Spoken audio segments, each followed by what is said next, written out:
All right. The next step, hold it in your hand. I'll...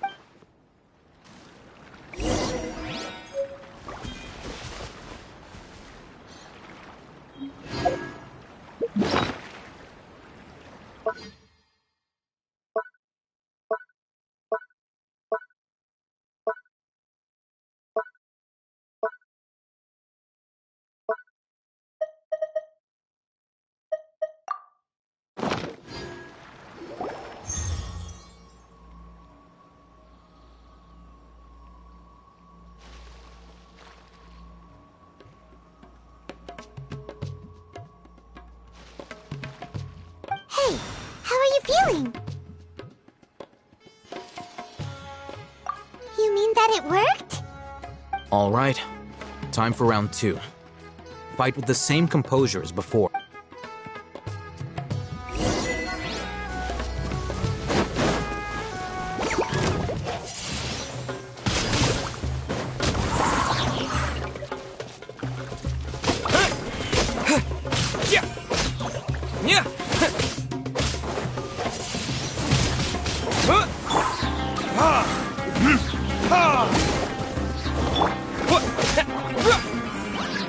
With the wind!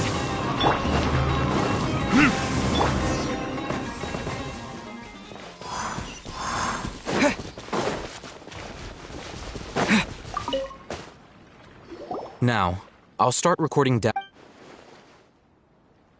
Oh, hey, Thumb. How's it going? Well, the knowledge capsule you purchased did Wait! How much?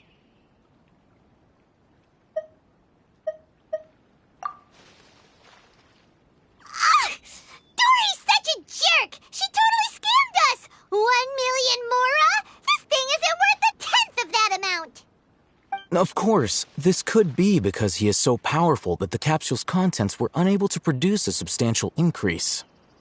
At the very least, this test allowed me to gain more insight into you two. Our deal seems increasingly worth my investment. I'm heading back to Ikela Funduk. I await your response in 2 days' time.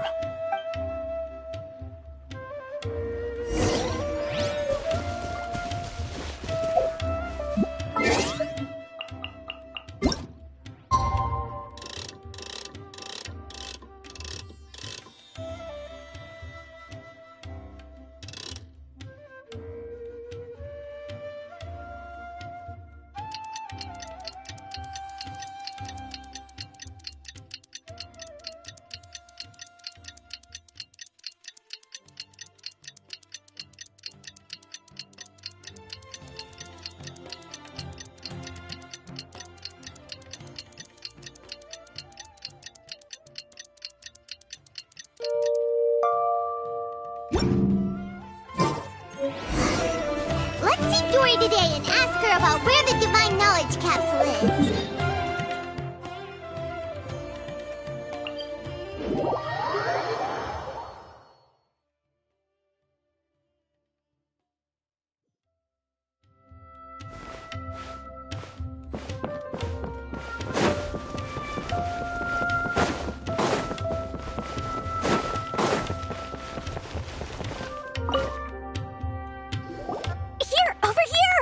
Welcome back, my loyal patrons. What can I do for you this time? You name it. Canned knowledge, supplies, or anything else you need. I'll find a way to get it. Where there's a waterfall of Mora, there's a way. Can you really get us anything we want? Anything at all? Aha. So it appears that canned knowledge alone is no longer sufficient for your opulent appetite. Then please oblige me. Tell me what you have in mind. Oh, I knew customers with pockets as... But you know, after all, I had to work really hard to weasel my way into the auctions. But how can we be sure you're... Because to me, anything of value is what... As for the information's authenticity, well, you've no need to worry about that. I used a camera to take a picture of the transaction. That way, no one can dispute it. It's always a pleasure doing business with such sterling patrons. Now that you've paid in full, figures. Ein El Ahmar? You mean? Ah, so you're already from. The group has done everything in their power to obtain that divine. The capsule is clear. Thanks for the please. Well, we figured out where the divine knowledge capsule is. Turns out it ended up in the hands of Ein El Ahmar. Let's head back and talk to Al Haytham.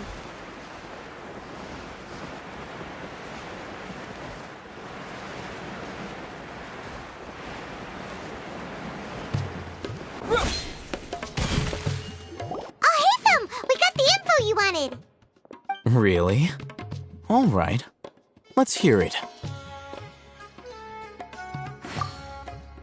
Dory even gave us evidence to verify the intel. Huh, look at that. All right. In which case? At first, Paimon didn't get why you were provoking these. After we defeat them, we can finally have a serious talk. Thank you for your time and efforts. Take a few days off while I make some preparations. Let's meet up again on... See you then.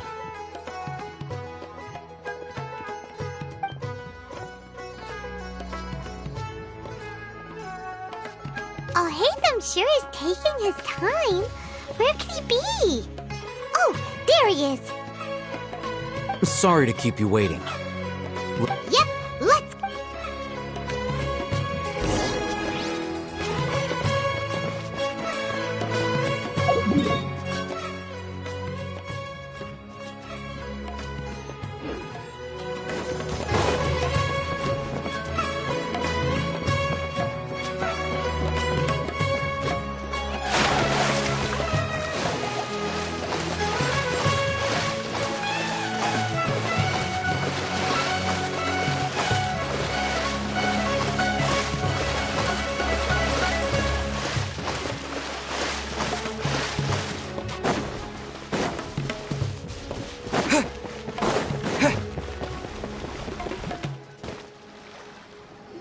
Al Haytham. I knew you were crazy, but I didn't know you were crazy enough to actually show up. It was I who demanded that these negotiations take place. I was more worried that this is turning into... Back up! Aren't you the brat from the restaurant the other day? You've come to support this lunatic because he helped you out? Fine. Your funeral. I'm not going to mince my words. Once we're done with you, you'll be nothing more than fish food. Get 'em, boys!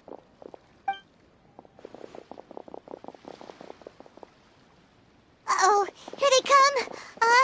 Good luck, you two.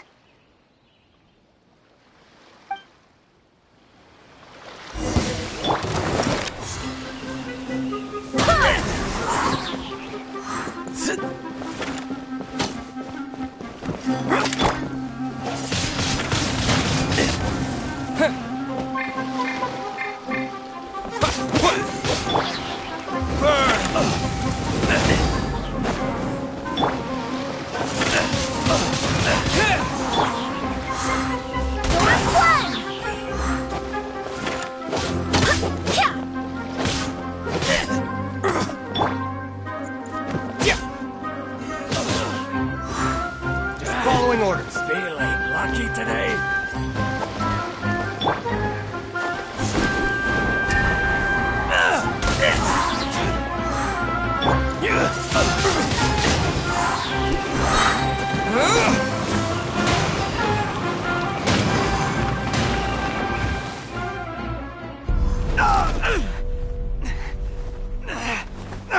Academia scum!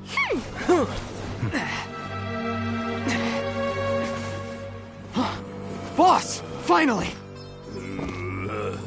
Did you use it? Great! Now we can...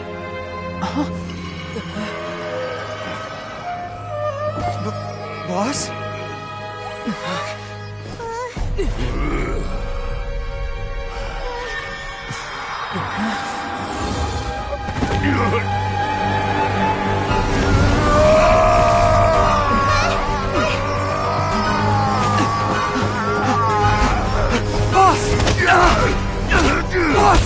What's wrong? What happened to him? We have to cut his Akasha connection, now.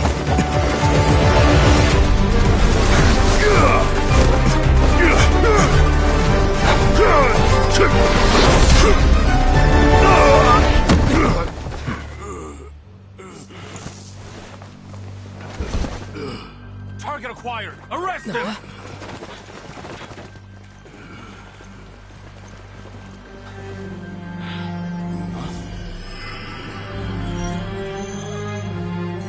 Do not impede our work. Is that understood, Al-Haytham?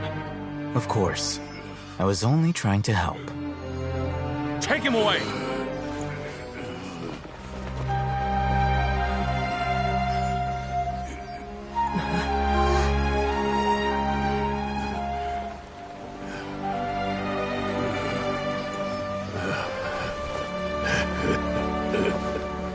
World, forget me.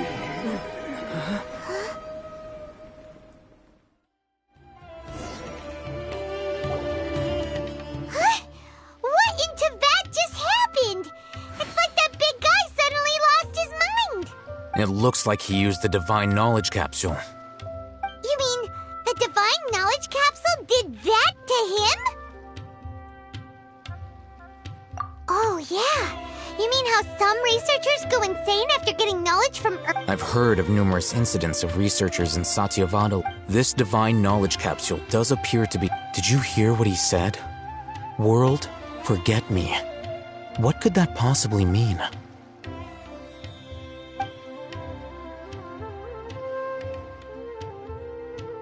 If the mantra took him away, then that means the Academia got the Divine Knowledge Capsule. Still, Paimon didn't expect the... As things stand, there is no reason for me to remain in Port Or... Oh, we were so busy trying to find the Divine Knowledge Capsule that Paimon forgot to ask... Truthfully, I don't.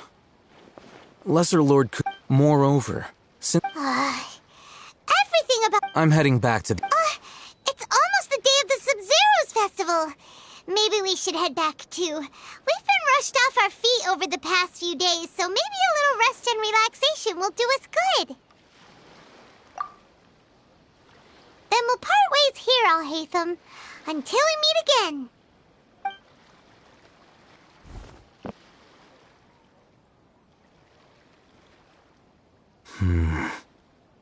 Now, do I deal with this thing first? Or should I produce the report that the higher-ups require?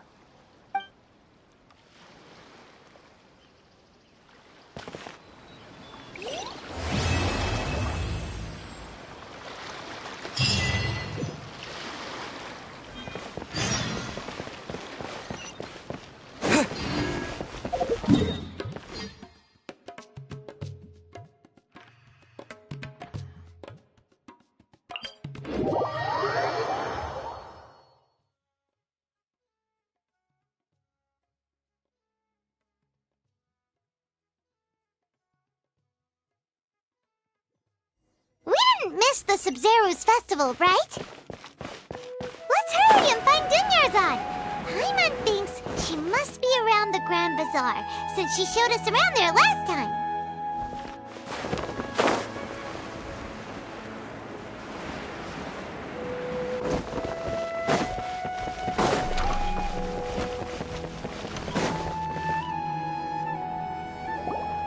There she is! Dunyarzad, we're back! Just as promised, Traveler and Paimon. I'm so glad that you two came back to celebrate Lesser Lord Kusanali's birthday. Indeed. The festival's tomorrow. We've been preparing for so long that I can't help but feel a little nervous. There's no need to be nervous. Paimon's sure that Lesser Lord Kusanali will feel everyone's gratitude. Thanks, Paimon. I hope that everyone who comes to the festival will also have a good time. Speaking of which, did you manage to make your way to Port Ormos? Discover anything over there? Of course we went. A lot of things happened there. I see. Sounds like you two had another exciting adventure. If there is another chance, I would love to join. My lady, if you went to Port Ormos in your current state, we'd both be in for a lifetime of trouble. Dia! You were eavesdropping! It's called covert protection. Keeping an ear out for what's going on around my employer is part of the job. It's all right, Dia. I merely said I would like to go. I know better than to think my body could handle it. The festival's tomorrow. I've been doing nothing but causing trouble for you. So Dia, please take some time to relax. I'll be fine. Even when you put it that way, it still doesn't feel right. Don't worry, my guardian knight. Okay, fine, but only tonight. Tomorrow's a big day, and many no-good scumbags are gonna try to take advantage of that.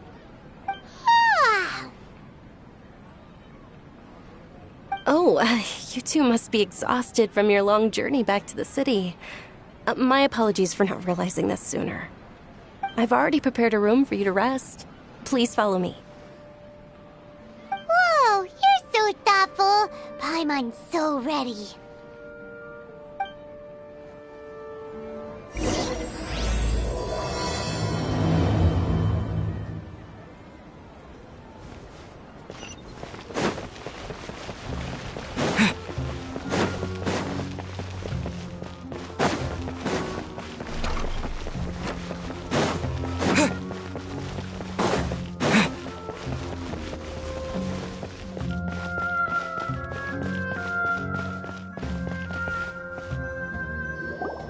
Here we are. It's also fairly close to where I've been staying. It looks really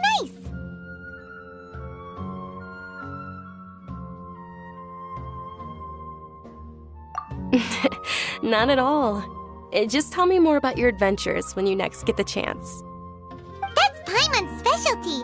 Paimon can tell you stories next time. Oh, if you don't mind, how about we all walk around together tomorrow? All of my friends will be working the festival, and Dia is still insisting on her covert protection. Yeah, it'll be pretty hard to relax and enjoy the festival if Dia's constantly hovering over you, right?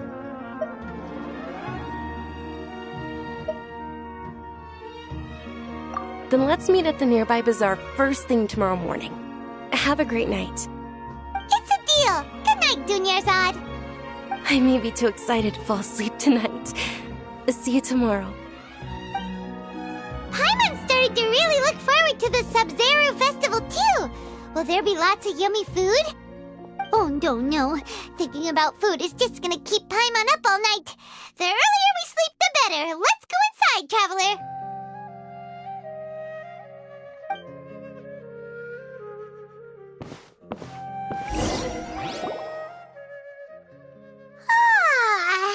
Did we oversleep? We should go meet Dunyarzad right away.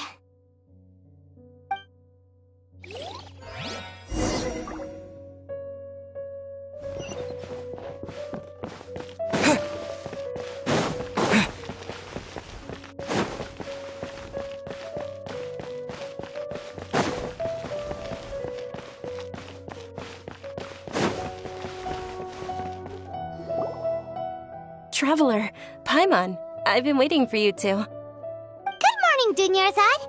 We must have overslept a little bit. Not at all. I arrived early. Today is finally here. I must cherish every moment as if it were gold. You've worked so hard for this day. You gotta enjoy it to the fullest. You know it. It's just that, as expected, I had some trouble falling asleep last night. I'm hoping my body won't be too much of an issue today. Well, shall we? Let's start with the stalls over there. Many vendors came out of the blue to support the event, and they insisted on covering costs themselves. Let's go give them some business. They paid for everything out of pocket? Oh, sounds like they're not in this just for the Mora.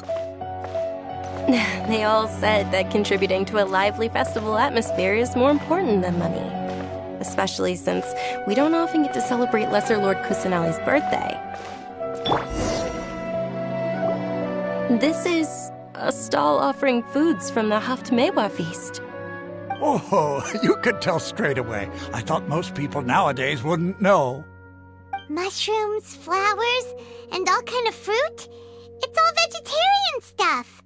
Oh, Paimon's a little disappointed. So, what's the Haft feast you mentioned just now? It's another Sub-Zero's festival tradition. People used to set their tables with 7 different foods. Generally speaking, the most common selections were foods like Rukashava mushrooms, Nilopala lotuses, Sumera roses, Sunsettias, Kapulatas, Hara fruits, and Zaytun peaches. So, the Sub-Zero festival is a vegetarian holiday? You don't have to be a vegetarian to enjoy the spread. We just use the 7 foods to symbolize the 7 virtues of the Dendro Archon. Wait, but if that's the case, if Sumero uses vegetarian food to represent the Dendro Archon, then wouldn't the Pyro Archon's festival be full of food like roasted fowl, juicy meatballs, grilled steak? Oh, Traveler, we have to go to Natlon as soon as possible! I hope your wish comes true one day, Paimon. Thanks!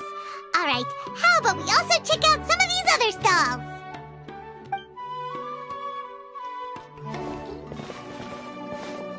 Dear customers, would you like to try your hand at alchemical divination? What's alchemical divination? Those two things sound like they'd be fun to try together.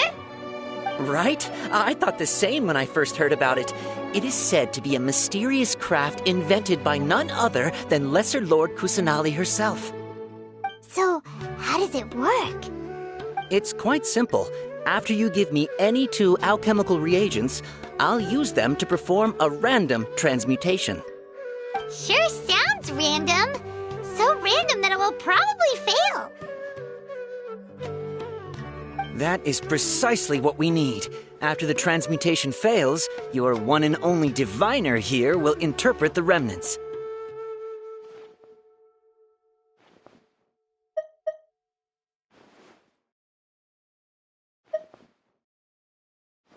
Well, according to Lesser Lord Kusanali, everything is interconnected, and all that occurs can be traced back to fate. You could say this is a pearl of old wisdom. Why does everything sound so much more credible when Dunyarzad says it? Are you guys working together? So that's the true wisdom behind it. This young lady sure knows her stuff. So, how about it? Want to give it a try?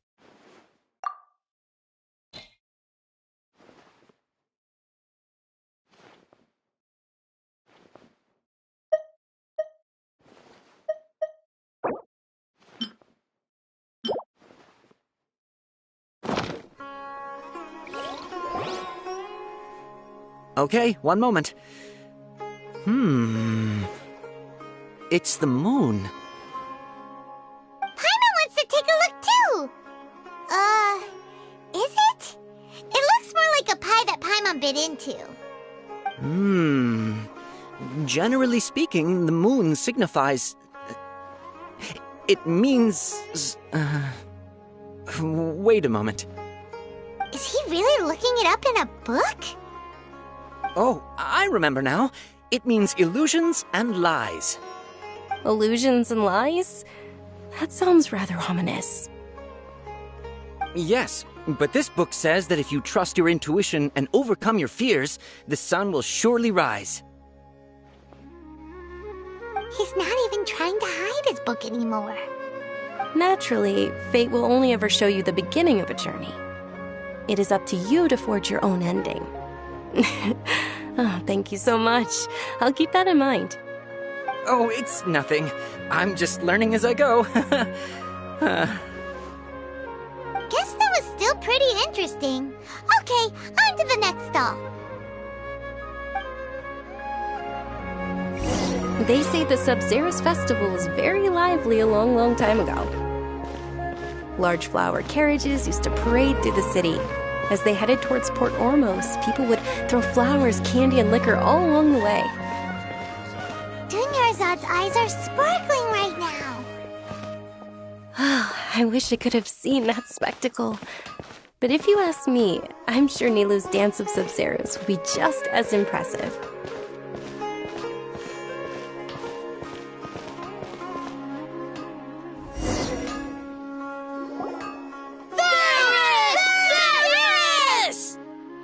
Attention! Soldiers, fall into formation if you want any Yalda candies.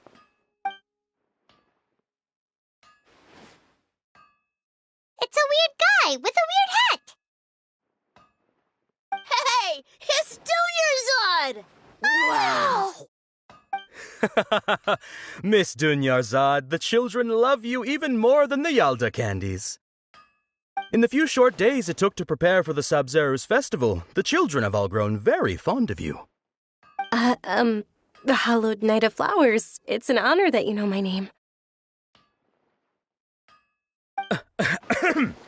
Attention! In the name of Ferris, the Night of Flowers, I commend you on your contributions to the glorious Sabzeruz festival.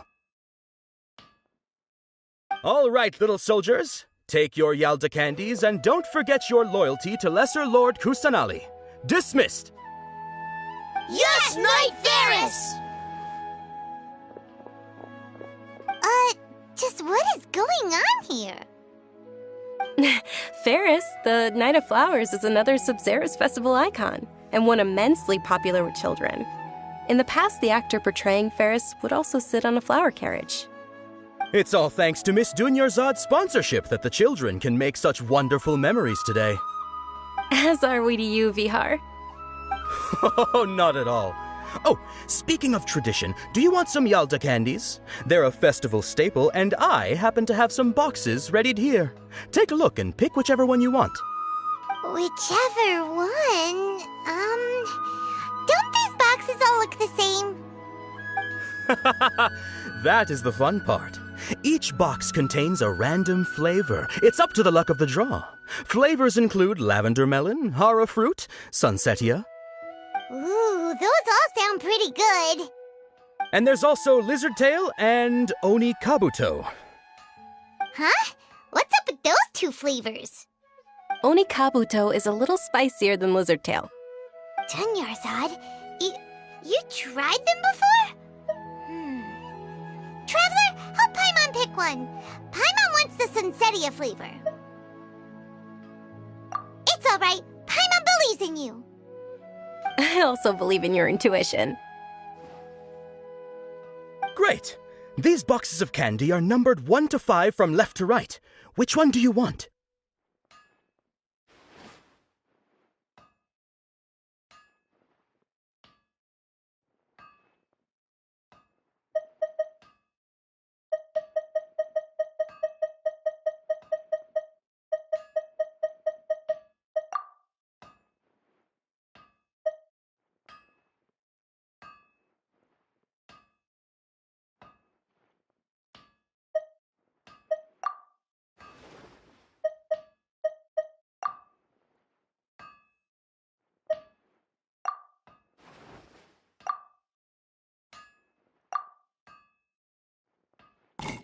Attention!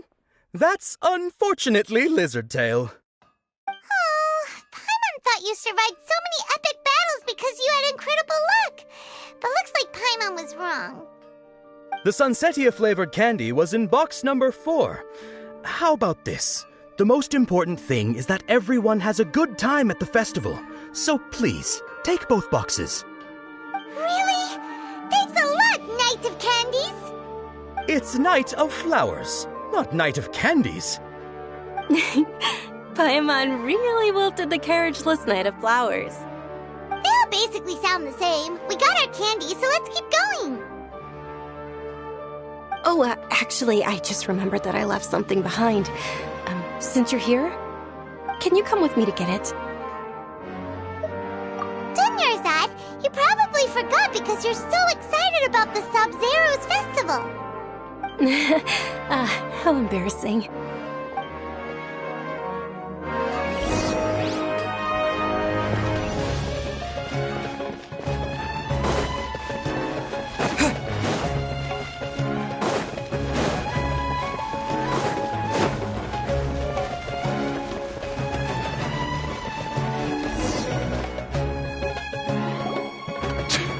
We're too late. Who knew the little lady was such an early riser? I know, right? Hey, wait a minute. Boss, isn't that her?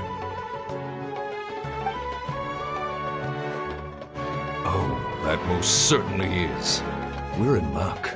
She's walking right into our clutches. Those Eremites don't look like they're up to any good. Who are you? I don't believe the Homayanis hired you. That's right.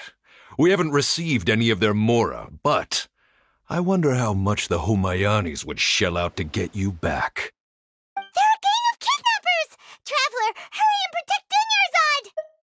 Hey, did you scumbags even consider that the Homayanis might have hired a merc that outclasses you? You're... Dia! Dia the Flame Mane! No wonder we mercs haven't heard anything about you for so long. You sold your unruly mane to the highest bidder. Don't speak so disrespectfully. My family started working with her as gratitude for her past kindness to us. Don't worry about it, my lady. Just some friendly banter between mercs. One punch and those rabid dogs will expose themselves for what they really are. Aren't your claws all dull by now? Don't get too cocky!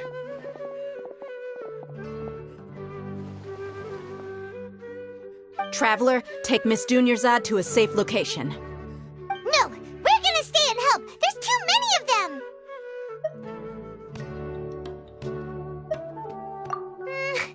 You're right. All right, fine. Please be careful, Dia. Don't waste your time worrying about me. This is my job.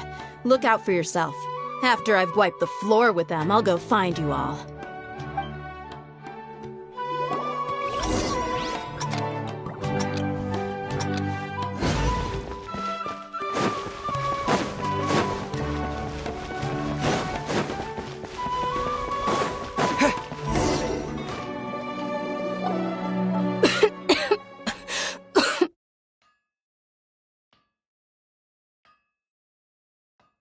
Dunyarzad, are you okay? You look a little pale. Are you in shock? I'm fine. My body always reacts like this whenever I exert myself too much. You sure you're okay? I'll be fine after some rest. I'm more worried about Dia. After all, none of this would have happened if I hadn't insisted on coming out today. Yeah, don't worry.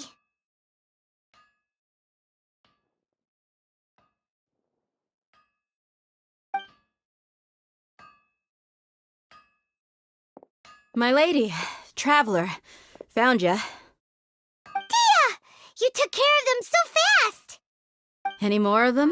Or rather, did anyone follow you? Dia, your arm! Oh, this? I'm fine. It's just a scratch. Normally, they wouldn't have been able to land a hit on me at all, but I'm still getting used to this new greatsword. Please, let me take a closer look. Come on, it's nothing. Us mercs aren't as fragile as you think. Hold on, you said something about a new greatsword. What happened to the one you were using before? About that. Well, I sold it, 'cause I was low on mora. Stuff like this happens every now and then. It can't be. The anonymous donation that was used for the venue's final round of preparations?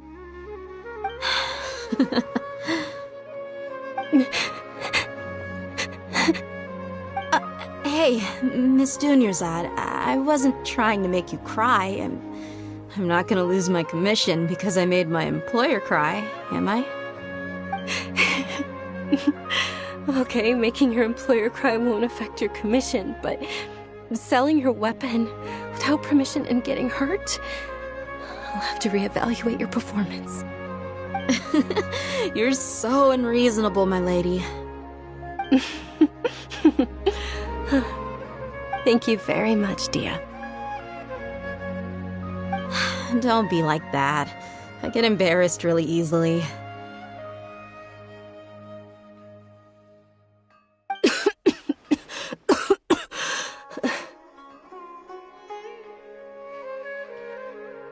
Are you feeling unwell again, Dunyarzad? My lady, your condition. Traveler, can you take her somewhere to rest?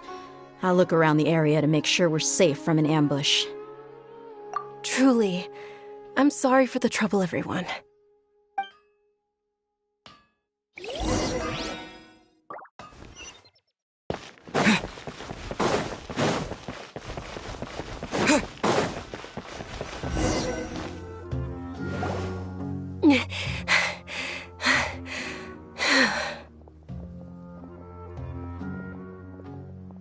Are you feeling better, Dunyarzad? Yes, much better. Just give me a few moments and I'll be good to go. I didn't realize you were concerned about it. I guess I shouldn't continue to keep it a secret. I was actually born with Elazar. It's terminal now. Can't believe it's Elazar! Oh, you've already heard of Elazar. In that case, you probably know about its severity. Sumeru's current medical advancements still haven't been able to find a cure. The disease's progression can only be delayed through environmental therapy. Dunyarzad. There's no need to be sad. I've always lived with Elazar and I came to terms with it a long time ago. Compared to the simple fact that I'm afflicted with this, its effects on my life have been much more painful. I know that my family loves me dearly. They've done all they can to provide the best environment for me so that I can live for that much longer. However, I know I will one day succumb to this. Did you know? Before I ran away from home this time, the world outside of my home didn't even know that I existed. Since I was a child, all I could do was sit on my bed and stare at everything outside of my window. I'm sure my family's worried and disappointed in me for running away, but I just didn't want to have any regrets. I wanted to meet other people. To me, there's nothing more beautiful than being able to meet and speak with others. Not to mention the incredible time spent preparing for the festival, the joy on everyone's faces here, and all the support I've received from friends like Dia. This way, when my final day does arrive, it will be less sorrowful. At the very least, many people will remember that I once existed in this world, right?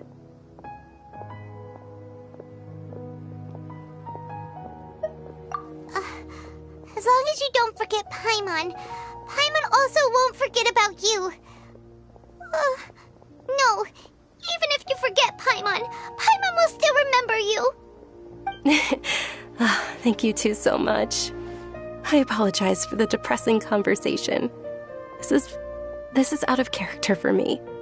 To be honest, Lesser Lord Kusanali gave me the courage to do all of this. If it weren't for her encouragement, I wouldn't have taken that first step. Thanks. There will always be frustrations in life, but I know that the point of living is not to leave behind any regrets. Oh, right! Isn't it almost time? Huh? Almost time for what? Isn't the Dance of Sub-Zeros about to begin? It's the part of the festival that I've been looking forward to the most. Nilu will recreate that legendary scene with her most splendid dancing. And the Sub-Zeros festival will conclude amid everyone's applause and blessings. And with that, my wish will also... Then what are we waiting for? Let's go to the stage! Yeah, we should still make it in time.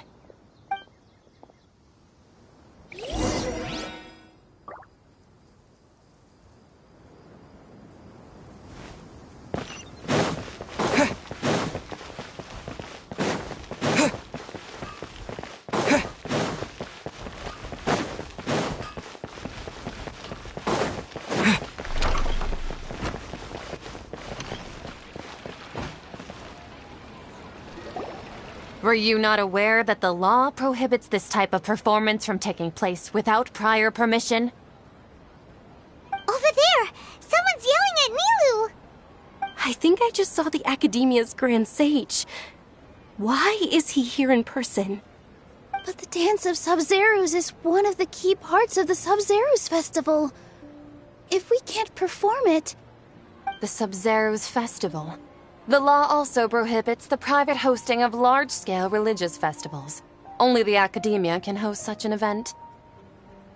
If you continue to resist, we will have to order an investigation into every single event organizer. The Grand Sage has already granted you much leniency. I advise that you exercise tact. How did things turn out like this?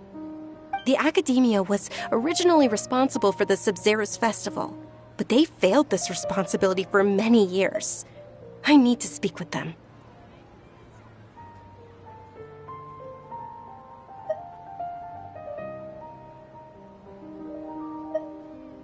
This is a hard pill to swallow, but you're right. Things would only get worse. Art, dance. Aren't you ashamed of pursuing such frivolous and meaningless activities in this land of knowledge and reason? Our Archon created the utopia that is Sumeru City for all scholars who sought validity, verity, and truth, while people like you wish to defile it. No. I believe that our Archon never rejected the arts. Even the goddess of flowers dedicated a dance to her. With your lack of intellectual credentials, I do not believe you are qualified to debate with me. What you should be doing is finding workers to tear down this ridiculous eyesore.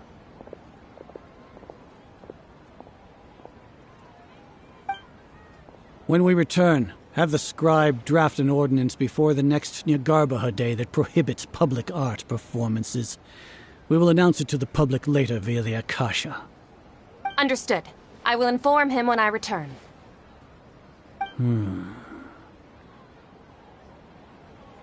The Sub-Zero's festival. Go celebrate the birth of that god to your heart's content. Nilou, are you okay? Oh, Dunyarzad. You all saw that just now?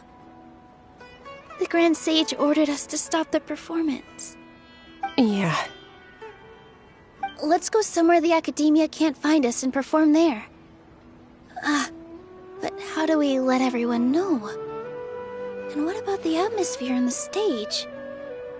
Or we could get people to block them off so they can't interrupt the performance. No. They just threatened to investigate the organizers. If we were caught...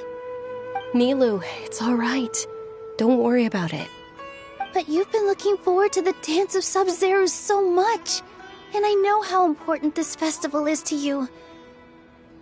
I don't want you to have any regrets. It's okay. Seeing you care this much about my feelings is more than enough. It would be too risky to continue the Sub-Zero's festival at this point. I don't want to get everyone in trouble. If you say so. But you can sneak out for the next Sub-Zero's festival, right? We'll make sure the next one is a smashing success. The next one. Yes. Okay. It's a promise. It will be a smashing success. I can't believe this is how things turned out. Those heartless geezers. It really is okay. There's nothing we can do about it. Still, I'd be lying if I said I had no regrets. I would have loved to see Nilou's dance.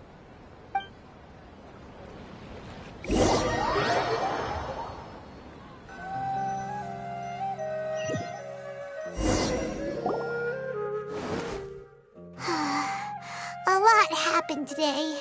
It's a shame the festival ended the way it did.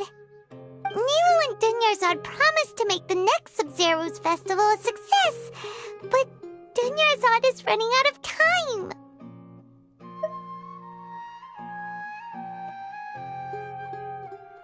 Yeah.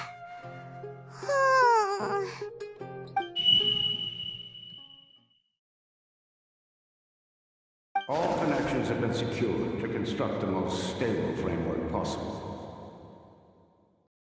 The project has entered its most critical phase. Flow from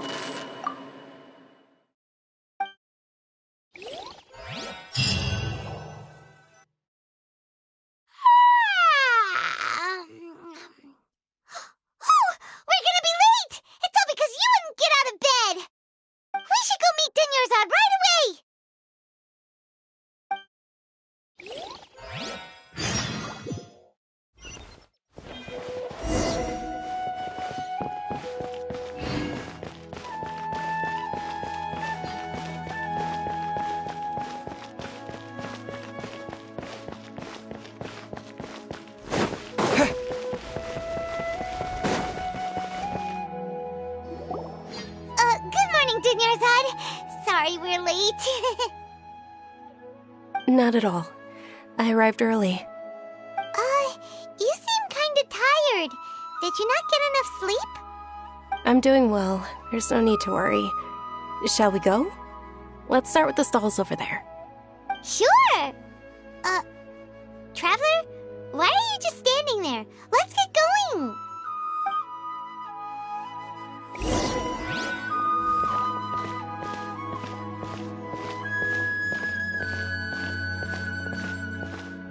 Ooh, they're selling food over that way! Let's go take a look!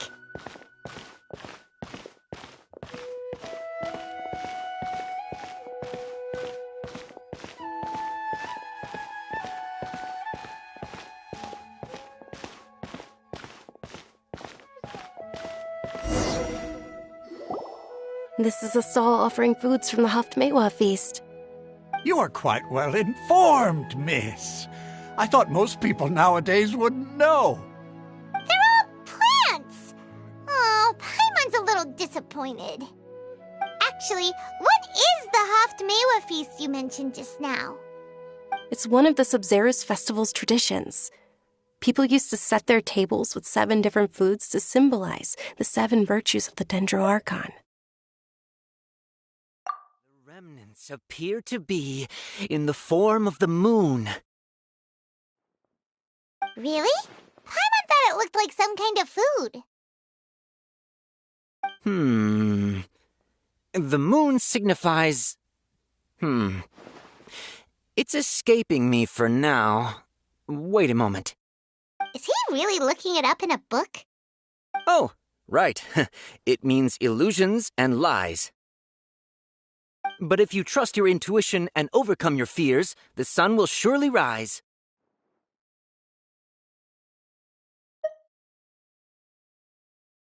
Understood. I'll keep that in mind. Oh, it's nothing. I'm just learning as I go. Guess that was still pretty interesting. Okay, on to the next stall.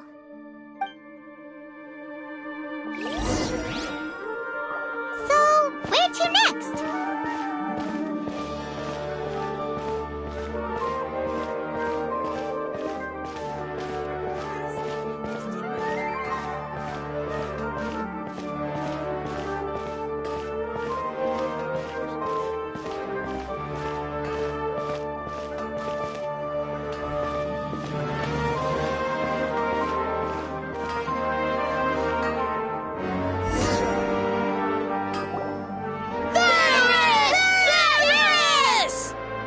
All right, soldiers. Now that you have your Yalta candies, don't forget your loyalty to Lesser Lord Kusanali.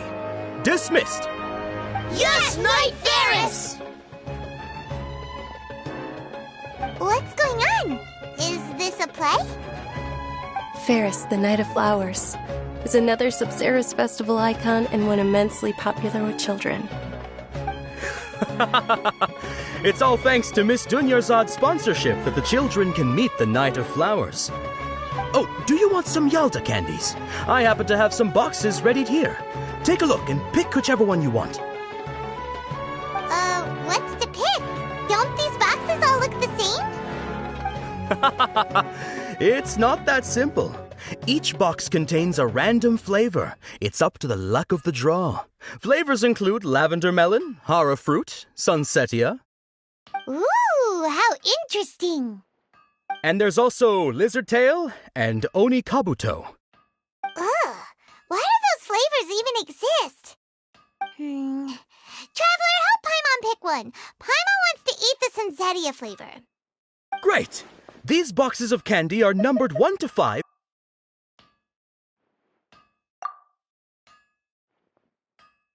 Ah, excellently chosen. Number 4 is indeed Sunsetia. Ha-ha! Paimon bet you had incredible luck, and Paimon was right!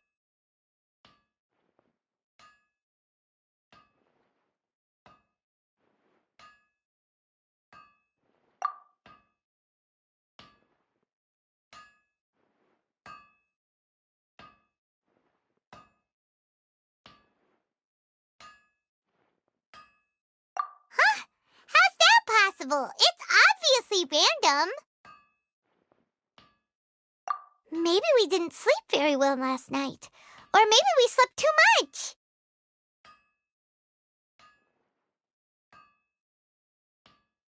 Oh, sure. Huh? Where are you going? You're just gonna walk off like that?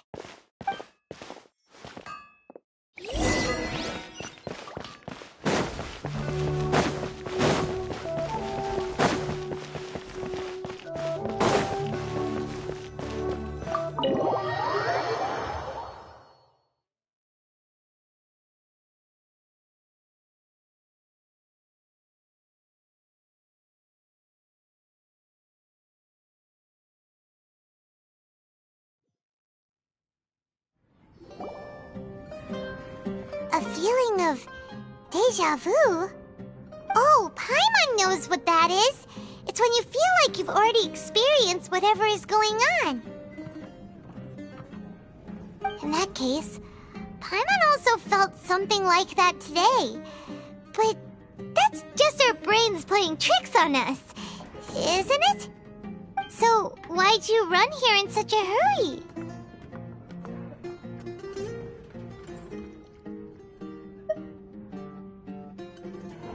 So that's it! You're intentionally doing things you usually wouldn't and seeing if you still get that same feeling of deja vu. Welcome, you two! Are you here for lunch? What would you like to eat? Got it!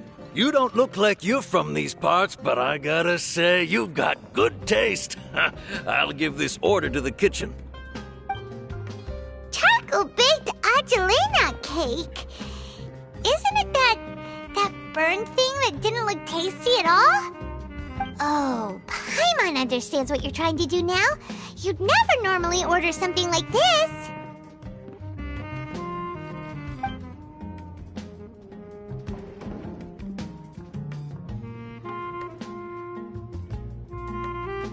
That thing? Are you really gonna eat it? Isn't this going a bit too far?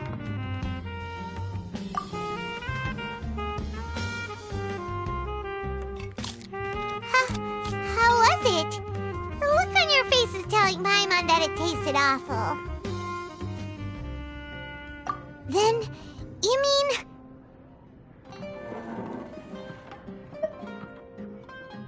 That's impossible! We were just talking about how gross it looked! So, would this be a case of taste bud deja vu?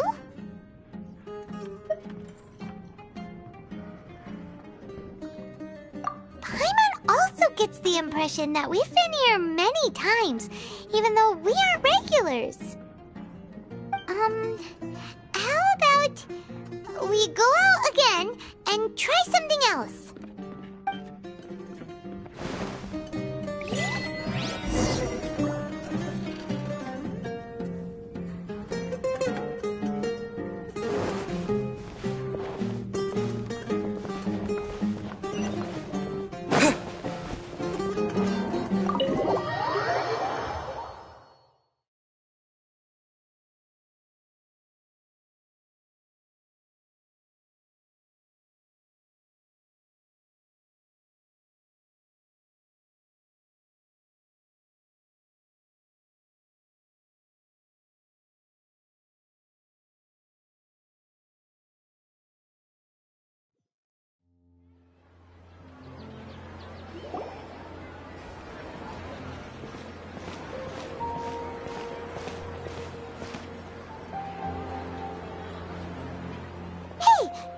Is sitting by yourself on that bench over there.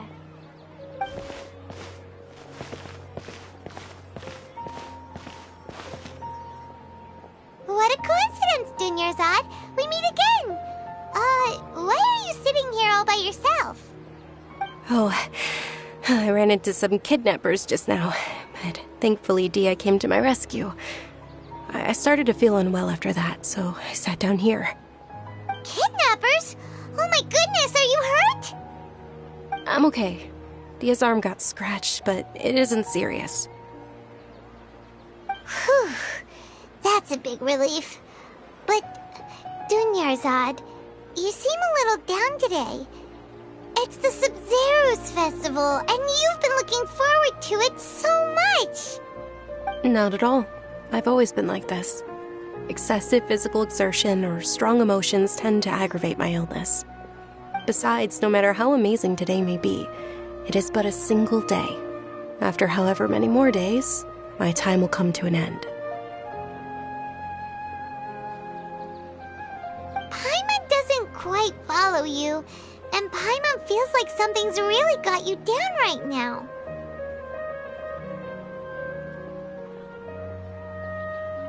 It really is fine. I don't mind.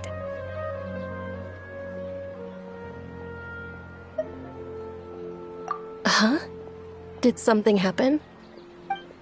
Dunyarzad, have you ever felt deja vu? You know, like when you've already experienced something that's happening right now? Deja vu? No. But my days have been the same for years now. Even if I were feeling deja vu, I suppose I would already be used to it. Oh, Paimon sees. Then, is it only the two of us? It's almost time. Huh? Time for what? Nilou's Dance of Sub-Zeros is about to begin. Let's go.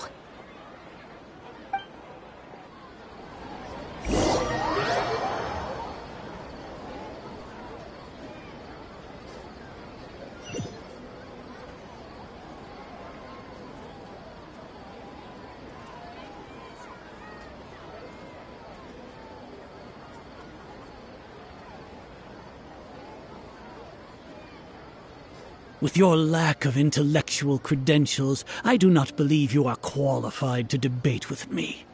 What you should be doing is finding workers to tear down this ridiculous eyesore. When we return, have the scribe draft an ordinance before the next Nyagarbaha Day that prohibits public art performances. We will publicly announce it later through the Akasha. Understood. I will inform him when I return. The Sub-Zero's festival. Go celebrate the birth of that god to your heart's content.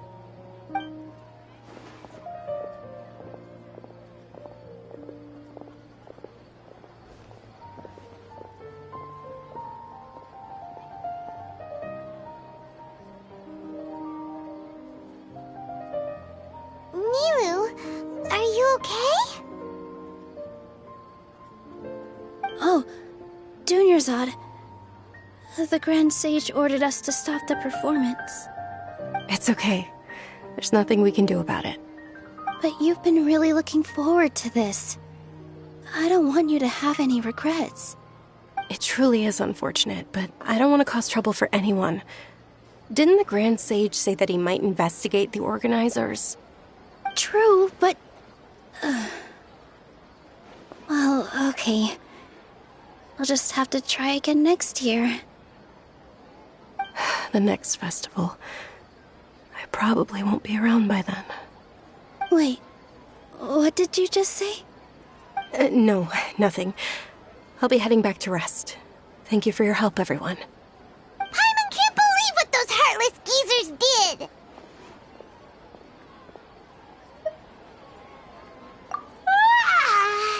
Did Dunyarzad already go back?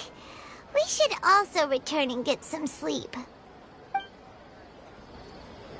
So,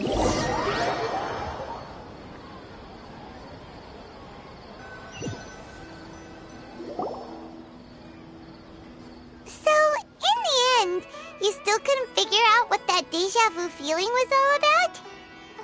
Maybe it really was because of exhaustion.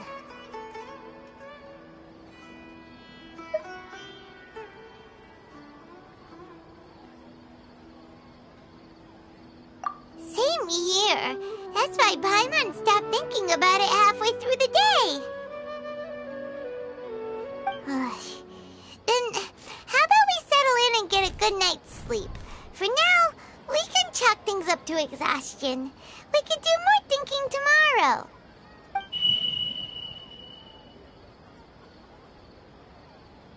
observing a modest drop in the output of jnana energy, but values still remain within normal parameters. Continue to monitor the variances in the data and find the cause as soon as possible.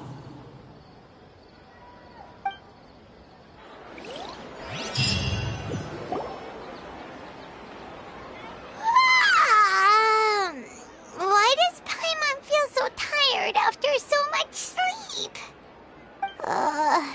Anyway, we should go meet Dunyarzad right away.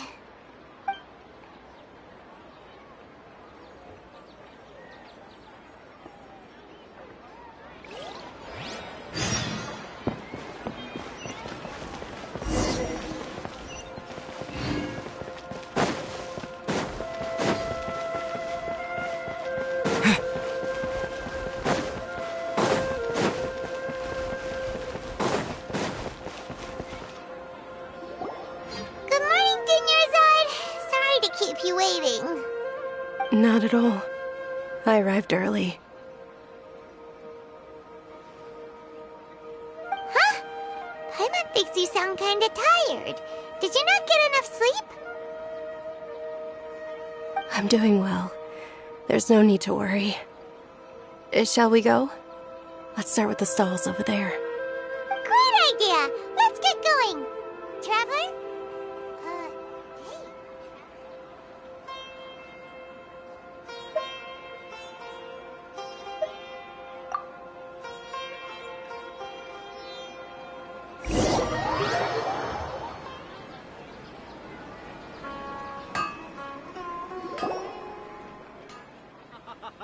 It's all thanks to Miss Dunyarzad's sponsorship that the children can enjoy the Sub-Zero's festival.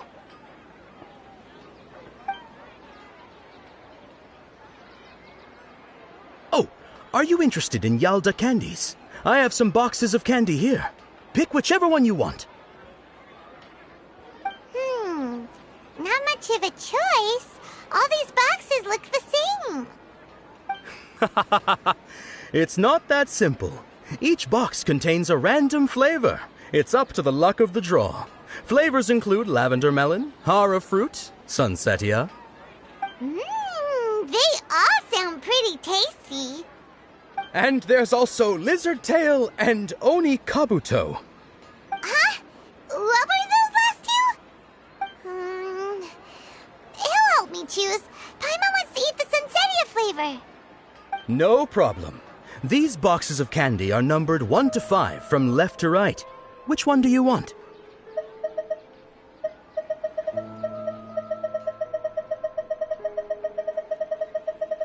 Oh, I like your confidence. No hesitation at all. Oh, congratulations! Number 4 is indeed sunsetia.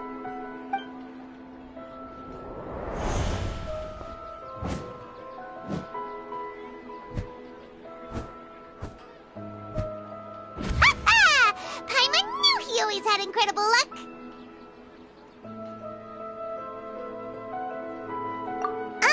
Paimon's not really interested in the other flavors. Wait. How did you know? Don't tell me that you already knew which flavor was in each box. What? He was right about all of them? That couldn't have been luck. How is this possible? I packed all those boxes this morning, and they've been sealed ever since. You couldn't have known beforehand. Mind reading? X-ray vision? Or some kind of magic trick? This is way too freaky. Tell us what's going on. Since when did you get superpowers? Traveler?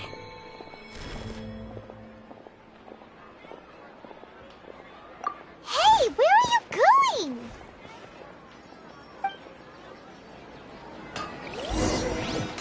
What's going on? Did you see something? Us leaving Dunyarzad without letting her know is...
traveler.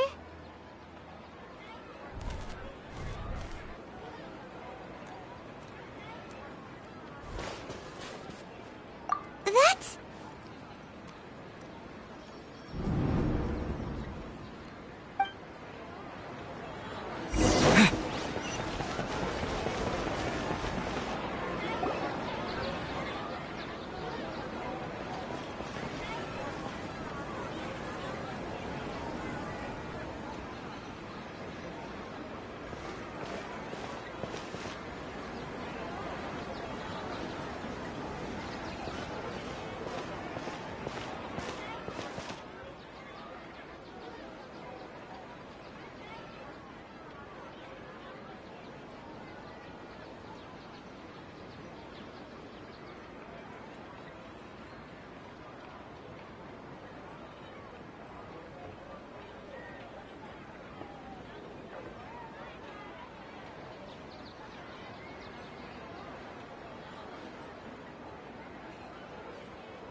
Look! That's... Isn't that Dunyarzad?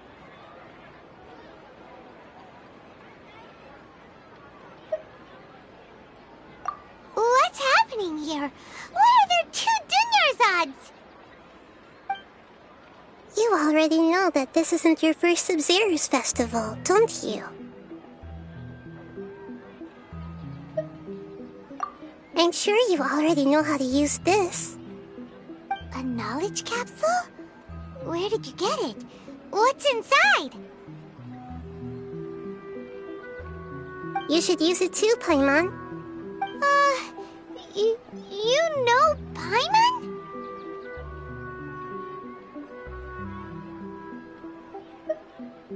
Well, this seems kinda sketchy, but Paimon feels like this is what we should do.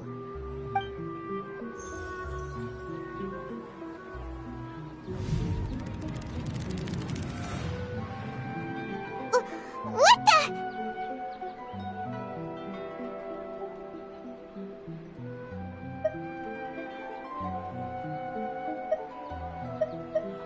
This is our 20th time at the Sub-Zero's festival? Huh? No.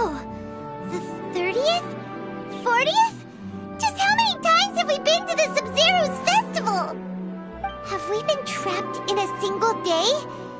If it weren't for you, we wouldn't have even realized. What the heck was inside that knowledge capsule? Your memories are still scrambled? Try your best to remember. This isn't the first time we've met, and I answered that question a long time ago. Let Paimon think. Oh, it's coming back. Meeting you was the real catalyst for restoring our memories, and the knowledge capsule was just your means of showing our minds the way. What about everyone else? Why are you only helping the 2 of us? Your sense of deja vu is stronger than everyone else's, yes? As for an explanation, you two received the blessing of Dendro, and you also have special, sensitive constitutions. It was as if a single sheet of paper was separating those memories from your consciousness. A familiar question. I think this is the 7th time you asked that.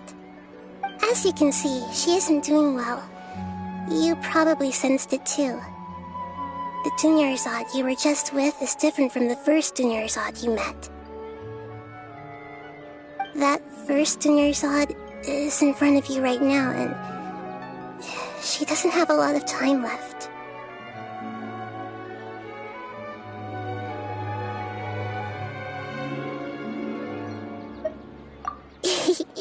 Looks like you're almost done sorting out your brain. Oh yeah, I'm Nahida.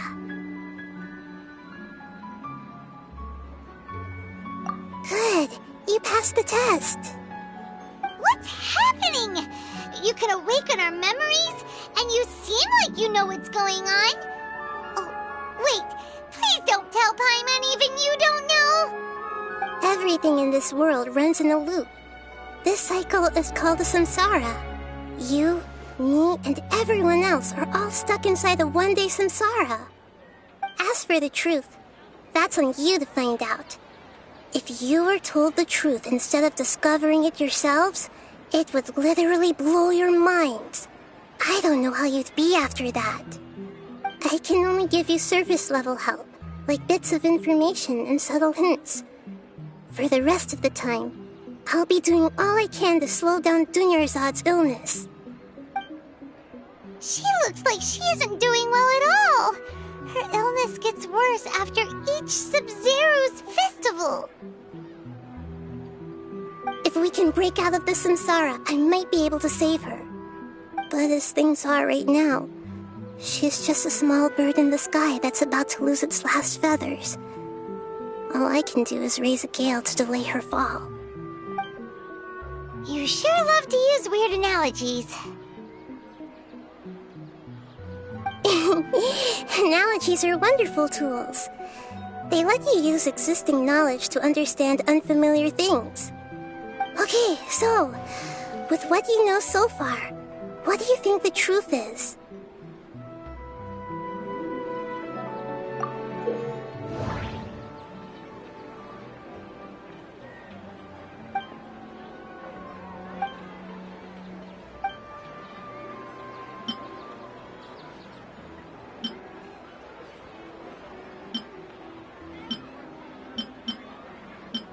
What's happening right now seems to have happened before. This feeling has been getting stronger and stronger.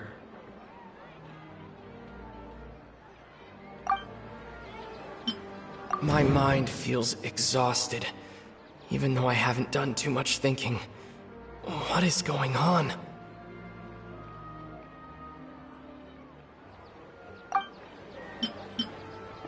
The moon, illusions, and lies.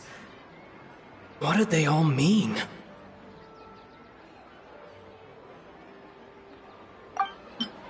The Grand Sage said, "Go celebrate the birth of that god to your heart's content." Did he mean something more?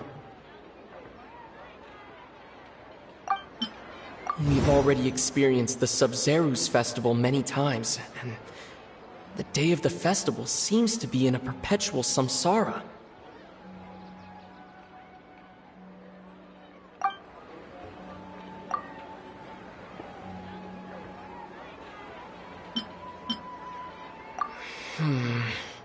I can't...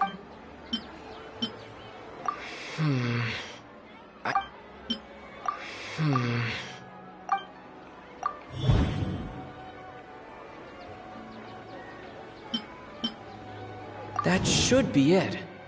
The flow of time is endlessly cycling within one single day.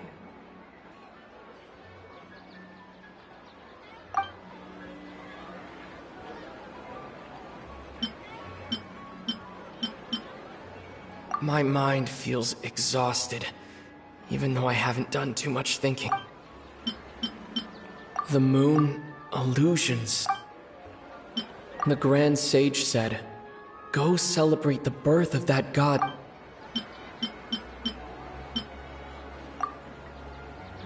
A time loop. You've given similarly wrong answers in the past. A pity. Still the wrong answer?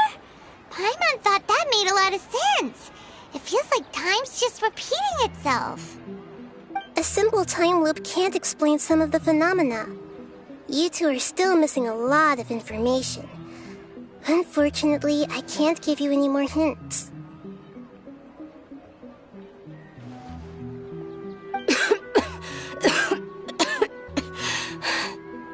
Dunyarzad! The Sub-Zero's festival is happening every day, but that doesn't mean we can waste an infinite amount of them. Hurry and find the truth before today's festival ends.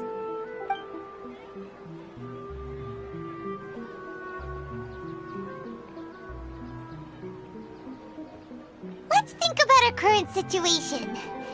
To save Dunyarzad, we have to escape the samsara of the Sub-Zero's festival. And to do that, we need to figure out what's happening. The truth.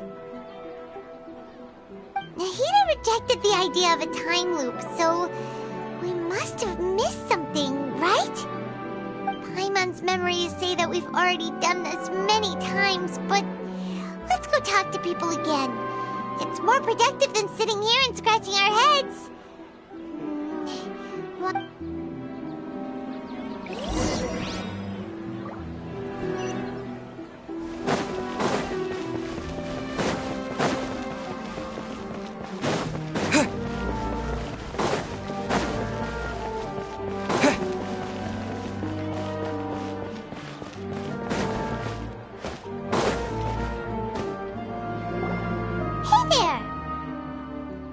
Hey, it's you guys again.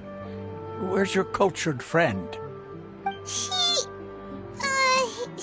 feeling a little unwell. I see. Did you come back to buy something? I guarantee the freshness of my products. I harvested them from the forest just yesterday.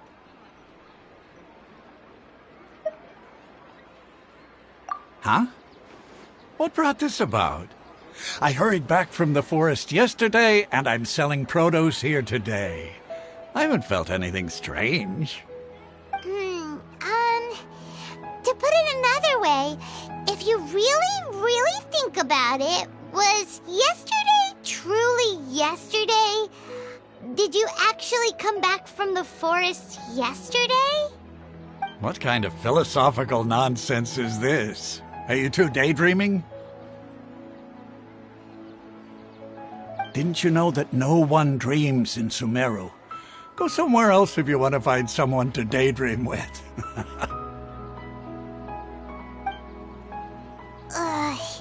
He actually has a point. Is this a dream? Is everyone dreaming? True. It's so weird that people here don't dream. Why is that? Anyway, if this all really were just a dream, we would have woken up a long time ago. Let's keep asking around.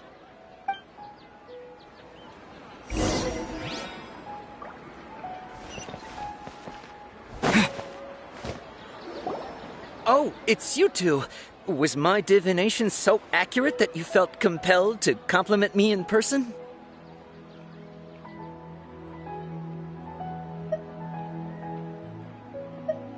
Ooh, I knew it! I told you, the god's divination is highly accurate. You just hadn't fully understood its significance yet. You're really excited about this, huh?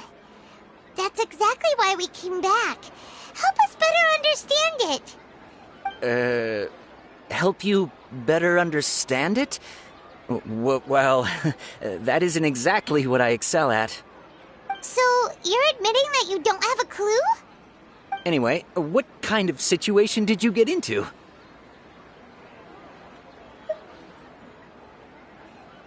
Huh? Hold on a second. I thought you guys just lost your wallet or fell for a scam. What you just said, are you serious? Does that kind of thing actually happen in real life? Paimon knew you weren't going to believe it. Marvelous.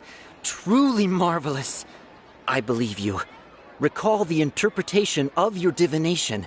The moon, illusions, and lies. It really felt like an omen. When you say it like that, the divination does sound like it's related to what's going on. Can you read any more into it? I believe that the Archon's revelations are never more than vague hints. Anything more specific is beyond the reach of mere mortals. The book only says, if you trust your instincts and overcome your fears, the sun will surely rise. So that's how it is.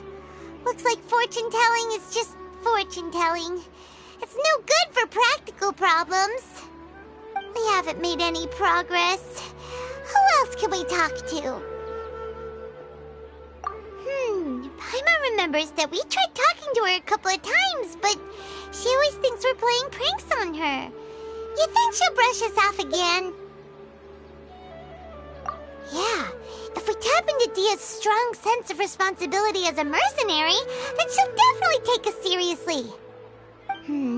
At this time of day, Dia's probably just finished beating up those kidnappers. Let's go find her.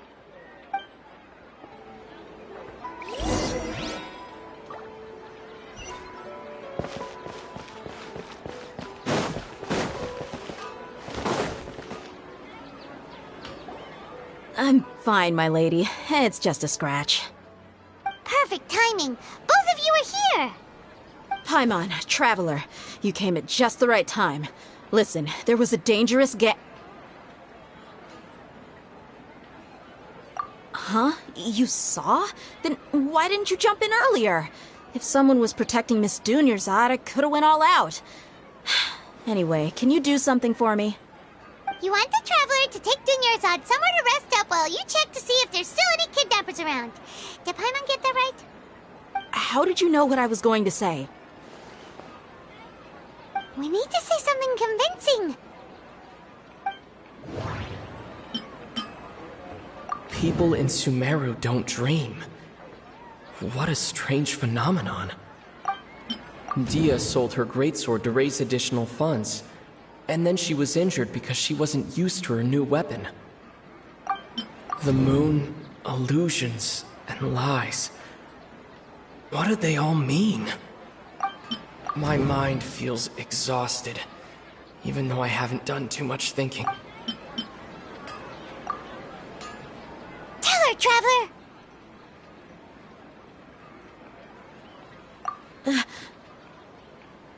I didn't tell anyone about that. Including Miss Dunyarzad. You couldn't have known. And just now, you literally took the words right out of my mouth. What's going on? All right, so this is the situation.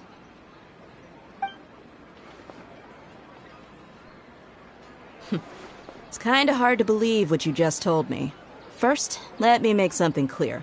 Most of us desert dwellers might not be the scholarly type, but we do have basic common sense. She's quieter than usual, uninterested in anything, and really gloomy. Yeah, she isn't the same as before, but her parents said that this is how she was like at first. Huh? At first? I don't quite understand what you're all talking about. I'll go rest on the bench over there. My lady, are you angry?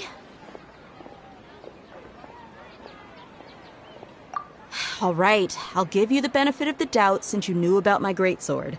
Let's make this a quick trip. Miss Dunyarzad isn't completely safe here.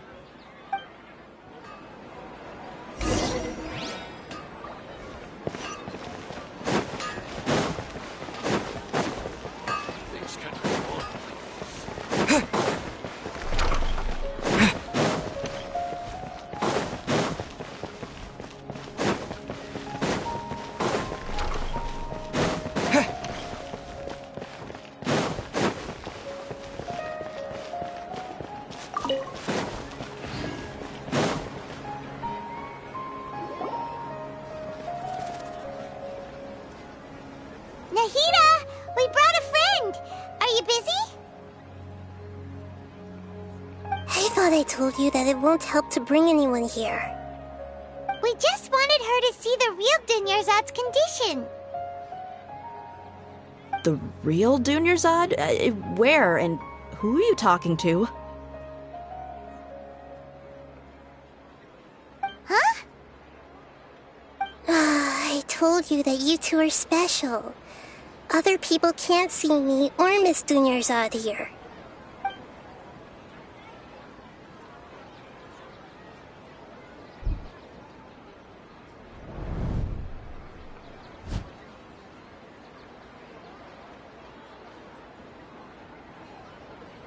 Hold on. Over there. Is that? Wow. How perceptive. Does she have invisible antennae? Miss Dunyarzad, she's lying down here, isn't she? How's she doing? Her condition's really bad, and she's basically in a coma. How did you know she was here? I can sense her aura. There are also lingering feelings of something like regret or disappointment. What happened? Do you believe us now? The Sub-Zero's festival has been repeating itself. So, you think the sages are behind this? Yeah, they've always been against us. Wouldn't surprise me if they're using the Akasha to intentionally repeat the Sub-Zero's festival as a sick joke. You have a point. Aside from the Dendro Archon, the Academia's sages are the only ones in Sumeru who could pull off something like this. Maybe there's more to the Akasha than we know. Right! Didn't you awaken our memories using something that looked like a knowledge capsule? That means you must know something about the Akasha! The Akasha relies on the power of a gnosis to operate, as it is the manifestation of the God of Wisdom's power. It compiles the wisdom of the entire populace, and it grants knowledge to the people. A gnosis could do that? No wonder the Akasha is so magical. It's being powered by the gnosis of Sumeru's Archon. So, this Nahida you mentioned, what did she say? She said, and Paimon quotes, "The Akasha relies on the power of a gnosis to operate, as it is the manifestation of the God of Wisdom's power. It compiles the wisdom of the entire populace and it grants knowledge to the people." Compiles the wisdom of the entire populace and grants knowledge to the people. Wait. I get the grants knowledge part. That's what people have always used the Akasha for. But compiling the entire populace's wisdom? How does that work? Did she mean that the sages enter new knowledge into the Akasha? Oh yeah, that sounds about right. What do you think?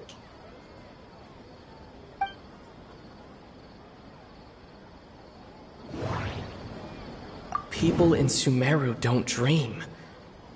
What a strange phenomenon.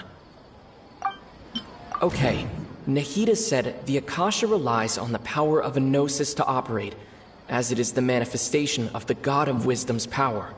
It compiles the wisdom of the entire populace, and it grants knowledge to the people. My mind feels exhausted, even though I haven't done too much thinking. What is going on? What's happening right now seems to have happened before. This feeling has been getting stronger and stronger. Okay, Nahida said the Akasha... That doesn't sound right. I need to carefully think things through.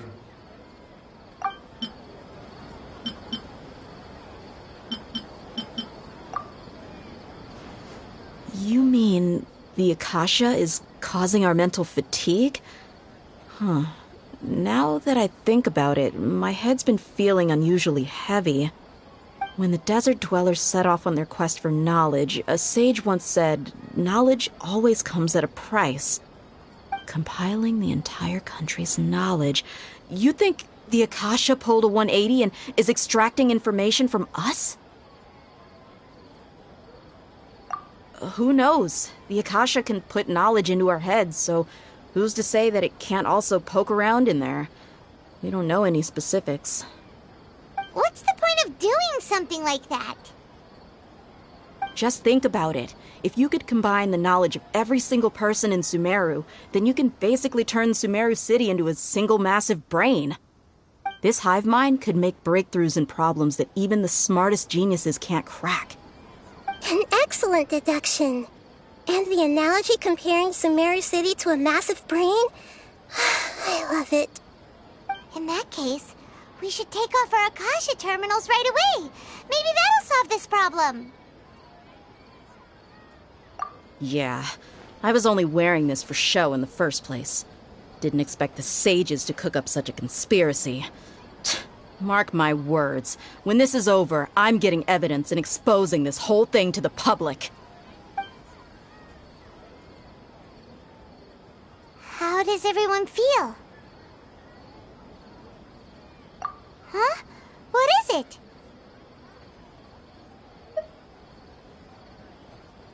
Oh, that! Paimon knows what you're talking about. It's a single soft beep that sounds like it's coming from the Akasha terminal. The sound of a beep. Could it be a prompt tone for when the Akasha is operating? That's probably an important clue.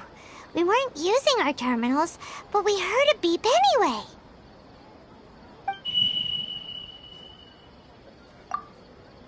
Traveler, did you hear that? I heard it too. Our ears aren't messing with us. There was definitely a beep, but it sounded like it was coming from inside my head. We took off our Akasha terminals.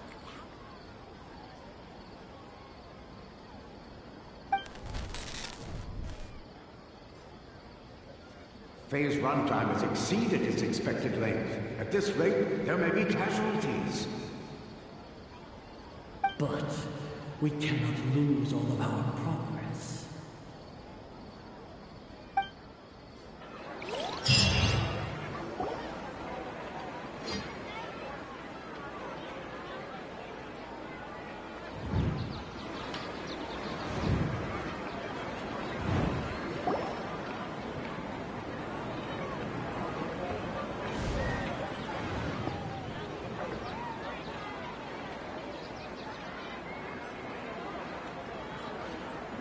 Paimon remembers everything! Good. You adapted quickly this time. We definitely took off our Akasha terminals last night, but we still heard that beep. Why is that?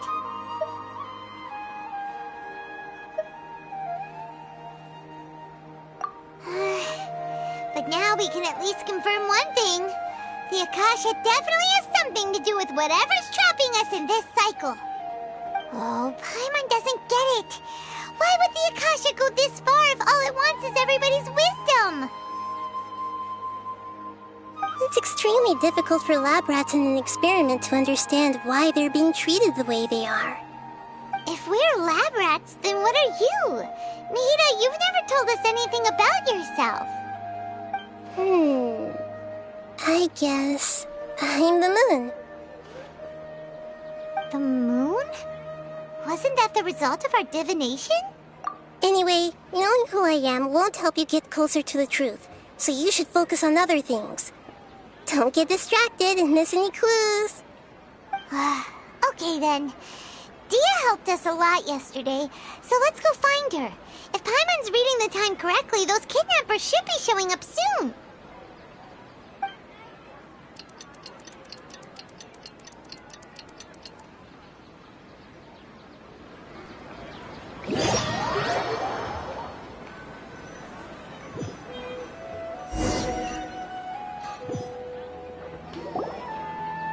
Ah, there you are. I've already taken care of those kidnappers. My lady, did you get hurt? Dia? What's wrong? Why are you both gawking at me like that? You didn't get hurt this time. Huh? What do you mean this time? Why are you so surprised that I managed to get out unscathed? Those kids were amateurs.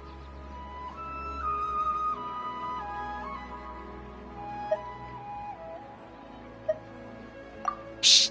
How did you know about my greatsword? I haven't told anyone about it. Please, don't tell Miss Dunyarzad. So Dia's lost her memories after all. Anything strange? You already know that I got a new greatsword.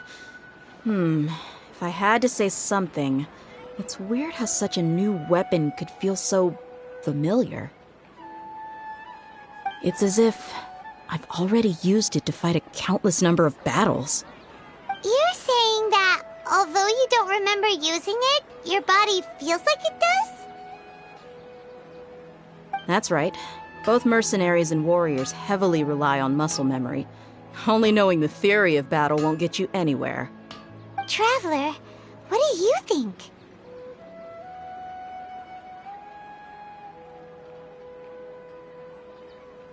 Yeah, Paimon's feeling really hopeful.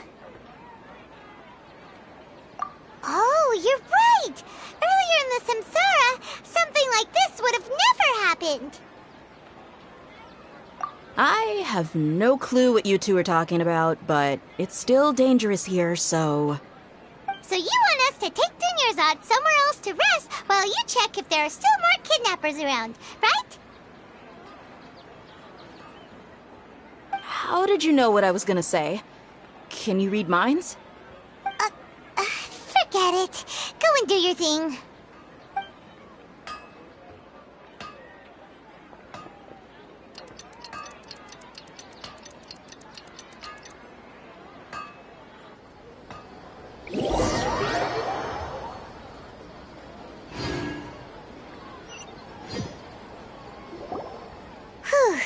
It's finally nighttime.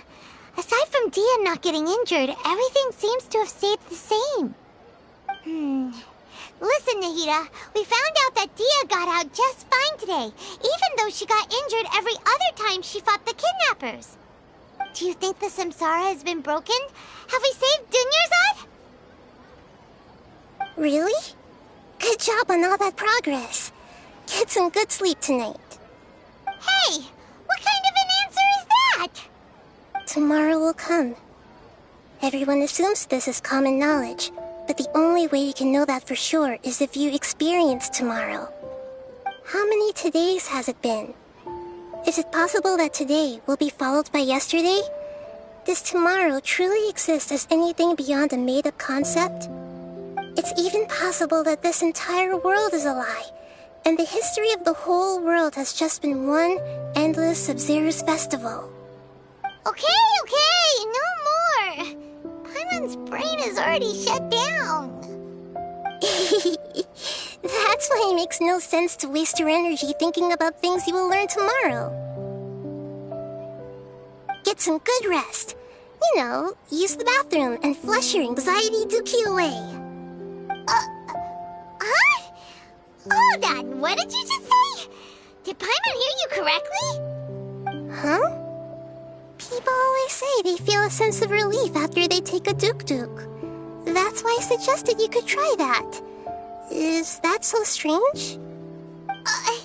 It's so strange and so against common sense that Paimon's at a loss for words. You were sounding kind of smart just a minute ago. Yeah, even though it's happy and lively at the Sub-Zero's festival every day, it feels like it's been a long time since we've really gotten to relax. Let's go back to our room.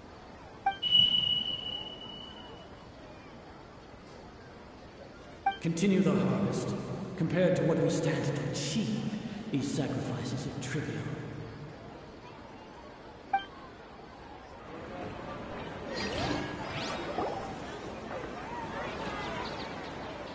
We're still in the same day!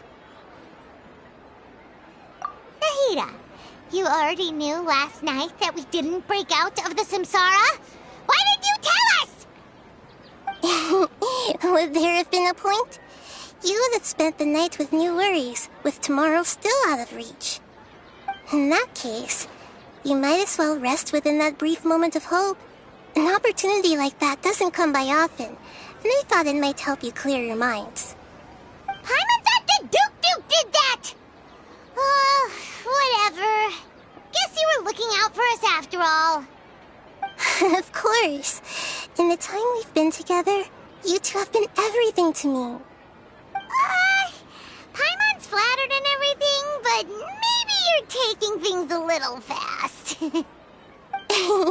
What I mean is, even though I had asked you to solve this puzzle, you two are still the only ones who can see me and sense my presence.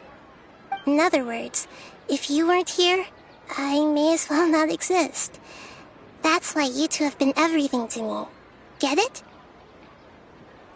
Nahida's talking about confusing stuff again. Anyway, that's enough chit-chat.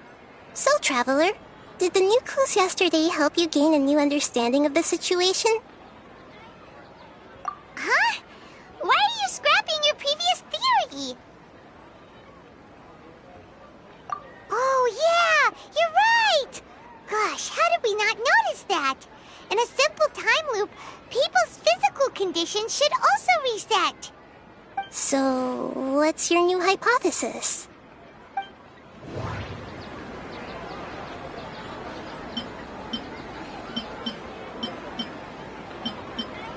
The beep is a prompt tone for Akasha operations. We still hear it every night, even though we removed our Akasha terminals.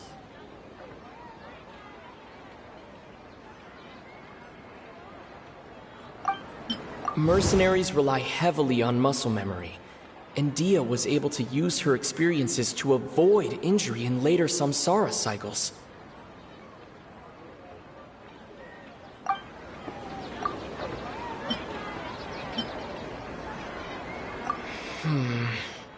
I can't seem to cohesively...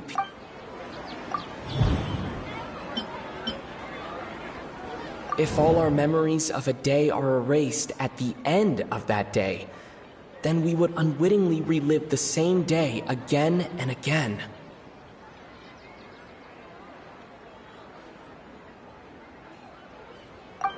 Okay, Nahida said the Akasha relies on the power of a gnosis to operate, as it is the manifestation of the God of Wisdom's power. It compiles the wisdom of the entire populace, and it grants knowledge to the people.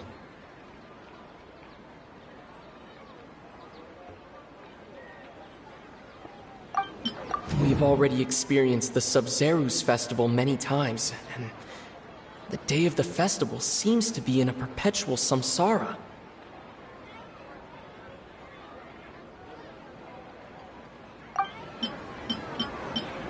The moon, illusions, and lies.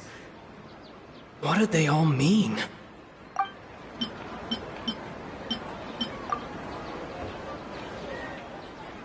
Oh!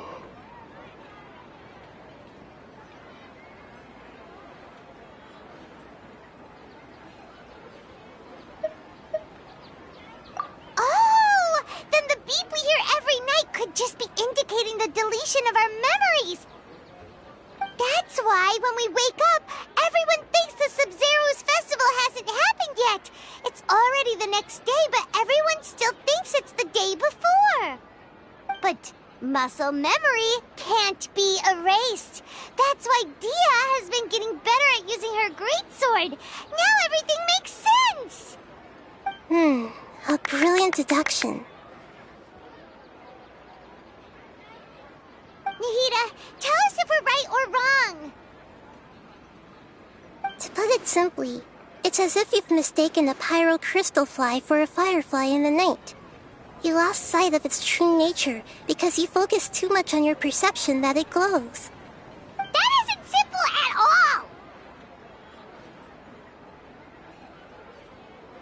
all! Why don't you go talk to Miss Dia again? You might learn something new. Right! She did help us find our latest clue after all. Let's go!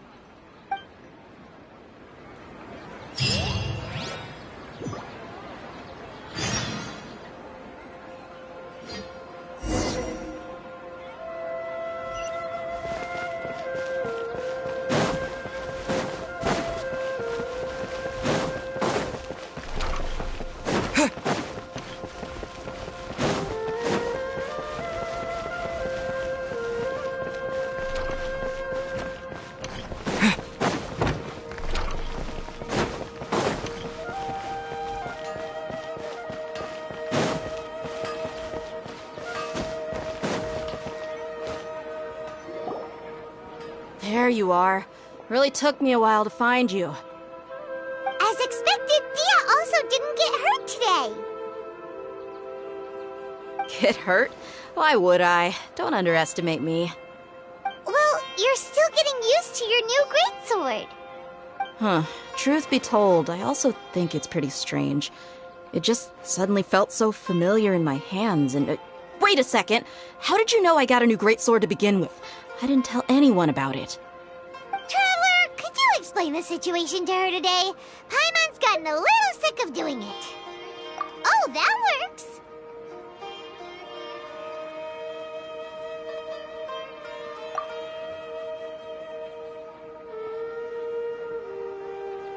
What happened to you guys while I was gone? Did you get brainwashed by some cult? Don't think too hard about it. Just take what we're saying at face value. Alright then, let me get this straight. You're telling me that my body's already gotten used to this greatsword, but my brain just doesn't remember it? Yes, your memory's being erased every day.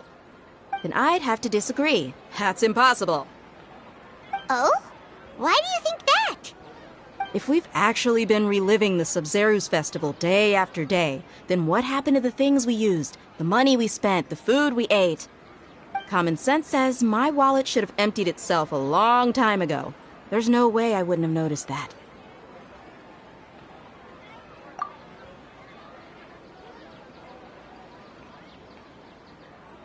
Right! They could use the Akasha to record what everyone did that day, and then use the city's resources to replenish everything! It's not very likely, but it's also not impossible. No, it is impossible. I've got proof. You have proof? Where? You two are surprisingly serious about this nonsensical discussion. Fine, I'll play along for a little longer. Come with me, Miss Dunyarzad. Please come along as well. I still can't guarantee that this area is safe.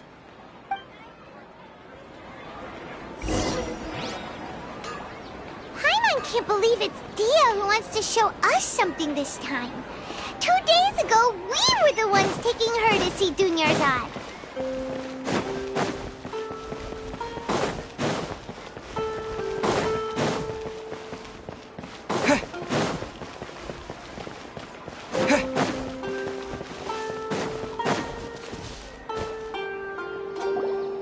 This is it. Huh? This is a wooden training dummy. What about it? See those marks on the dummy? Those are the result of several days' worth of practice. Let's say the sages didn't replace it every day. Shouldn't it be hacked to pieces by now? That's true, but what if they did? Then the sages would have had to reproduce every mark I left during previous training sessions. I'm a professional fighter. My martial school has always emphasized the importance of refined control. The force, angle, and entry point of each strike is calculated and deliberate. That's why I remember every mark on the dummy, as well as my state of mind as I made each strike. It's just as they say, each swordsman has their own unique style, and even the same swordsman can't make the same cut twice. It would be impossible to copy these marks. Is it really impossible? What if they used some fancy machine to carve every single mark? People often say that a camera's photo can never replace an artist's painting because the former has no spirit to it. The same thing applies here. At a mere glance, I can differentiate carved marks from the results of combat training. Whew, I hope that cleared things up for you. Hey, is this that new brain exercise game that's been super popular with the scholars lately? It's surprisingly fun. Anyway, it's getting late. I should escort Miss Dunyarzad to Nilu's stage. See you later. Well, back to square one. Is our memory deletion theory also wrong?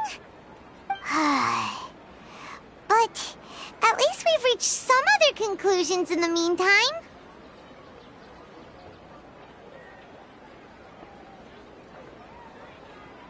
Yep, that's true. So, can we think of any new ideas right now?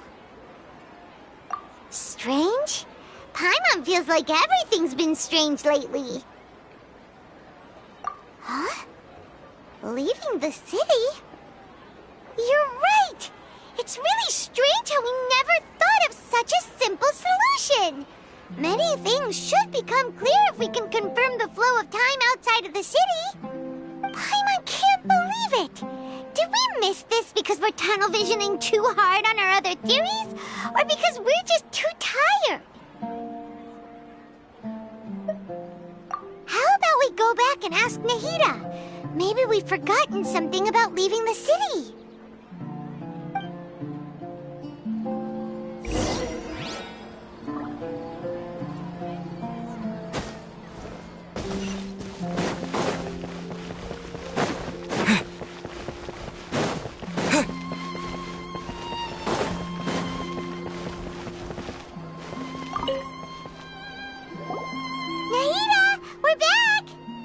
You're back early today.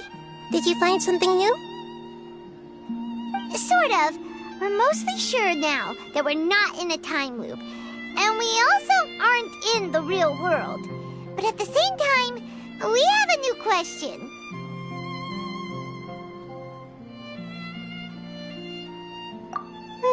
Leaving the city. As far as I remember, you've mentioned your plans to do that twice before. We did? But we don't remember anything. What happened after we talked about those plans? What did we say when we got back? Let me think. I don't think you ever actually told me what the outcome was. Oh, it's probably more accurate to say that both times you never came back the whole night. But you two sometimes stay out the entire night anyway, so at the time, I didn't think too much about it. It is true that sometimes we lose track of time during our investigations. Before we know it, it'll already be the next day. But still, neither of us remember anything about leaving town. Really? That's kinda strange. In theory, I should have already awakened all your memories.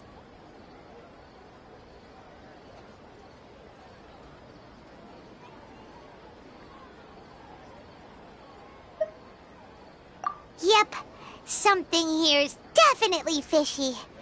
Let's get to the bottom of this tomorrow.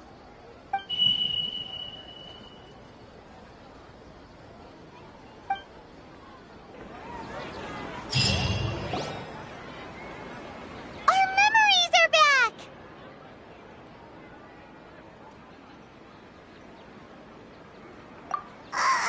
About that. Well, where should Paimon begin?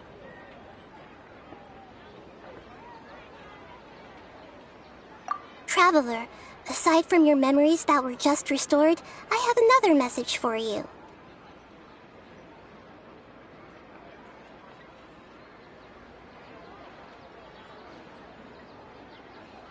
Listen to it and you'll understand. Can't go back. There are countless spaces here. Our Sub-Zero's festival in Sumeru City is just one of them. Traveler, you should be missing 2 days' worth of memories. Paimon will fill you in. It's time to carry out our plan from yesterday.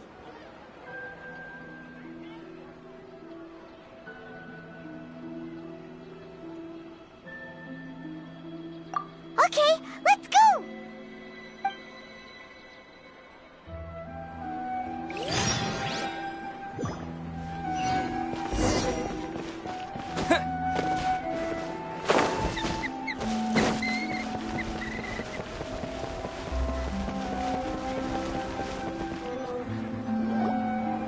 Why can't we leave the city?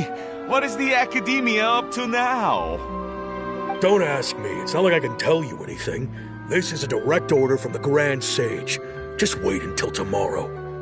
I have a real emergency. My goods have already arrived at Port Ormos. If I don't hurry, they'll be stolen. That's your problem. Make sure you make a request in advance next time. But it's not like you can just predict business matters in advance. It looks like the Academia already announced a lockdown for Sumeru City today. How completely unsurprising. Let's go and question them. Hello, sir. Why can't we leave the city today? Here we go again. Don't ask me, I don't know either. We just received an order that no one is allowed to enter or exit Sumeru today. They didn't tell us anything else.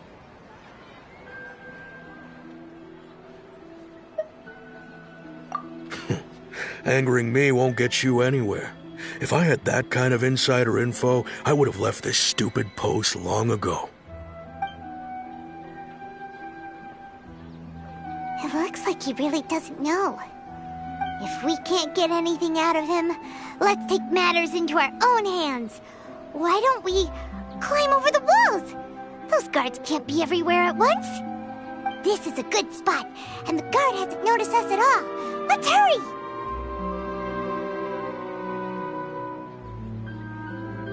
Huh? Why? Are you going to leave Paimon behind?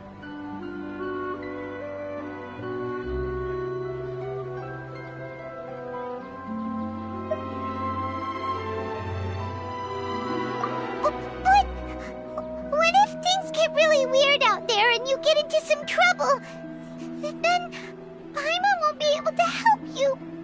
Oh, Paimon knows that Paimon can't do much, but we've always been together, haven't we?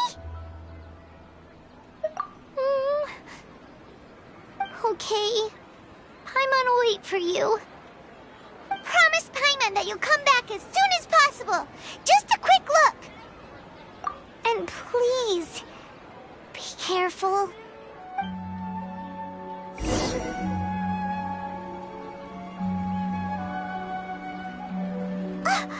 Memories!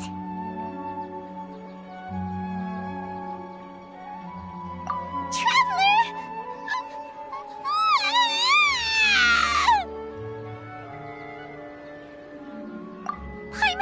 Paimon would never see you again! You just disappeared! Paimon waited for you for hours and hours at the city wall and you never came back! You promised Paimon that you were only taking a quick look! Paimon, calm down. He's here now. I don't think he understood what you were saying. Paimon doesn't care! Paimon wanted to go look for you, but you also said that Paimon should stay! Paimon was so worried and so scared the entire day!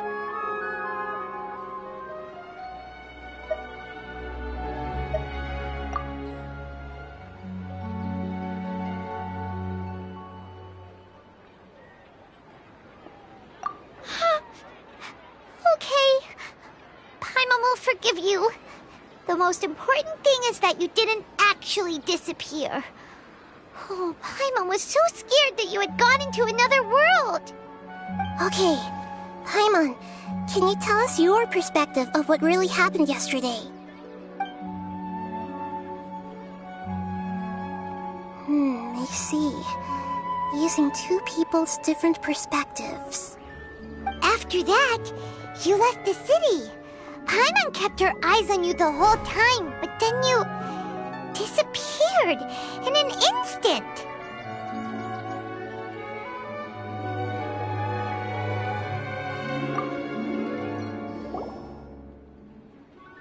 No way! Paimon was watching you with the fullest attention. What's your perspective, Traveler? You sure you don't have any memory of this? I guess that explains everything. You also lost your memories the last 2 times you tried to leave the city. Those days' memories can't be awoken. So, if we leave the city, our memories will be completely erased?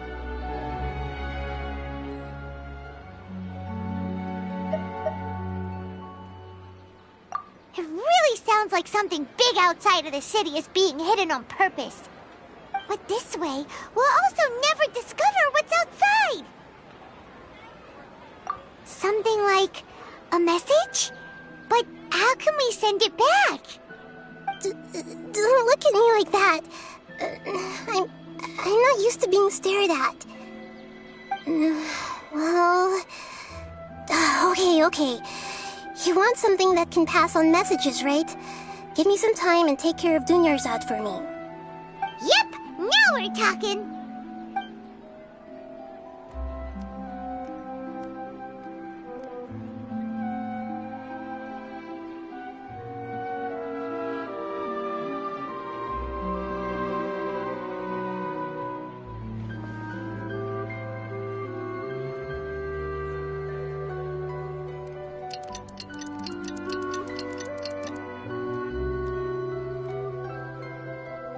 I'm done.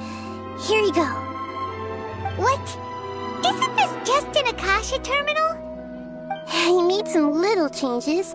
Akasha terminals are already capable of sending messages. I just tweaked it so that it could connect to any node. To make something like this? Nahida, you really know the Akasha like the back of your hand. Anyway, we can use this now to record a message, right? Yep.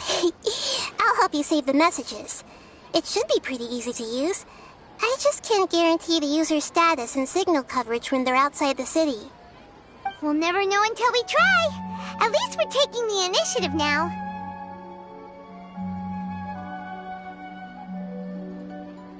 Let's go then. Let's expose those sages.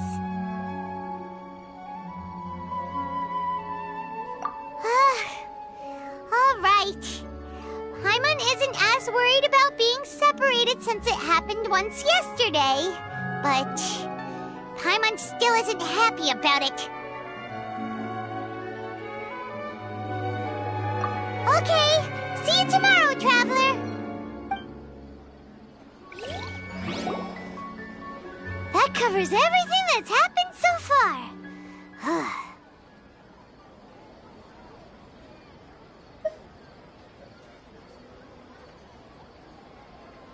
Yes, although the signal was choppy and had some interference, we still managed to receive 2 messages from you when you were outside.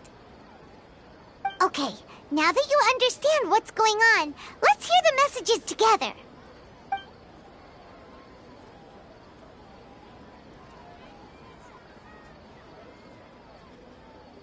Can't go back. There are countless spaces here. Our Sub-Zeru's festival in Sumeru City is just one of them. I've entered another space. Before me are flowing sandstone and howling fish. Impossible and surreal sights. All these spaces are empty except for the occasional ones that contain mute puppets rather than people. I can't sense any human presence.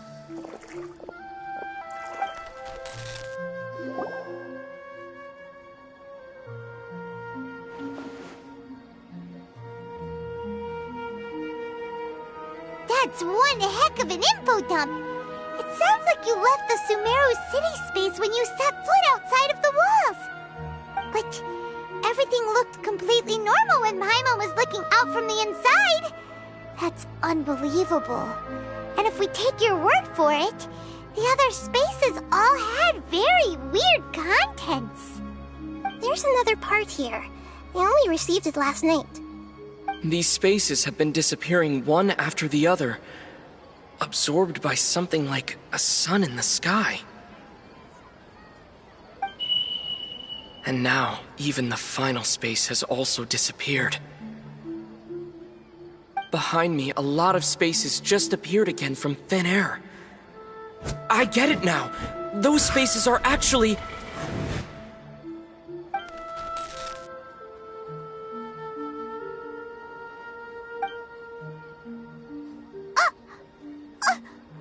Why did the message end right there?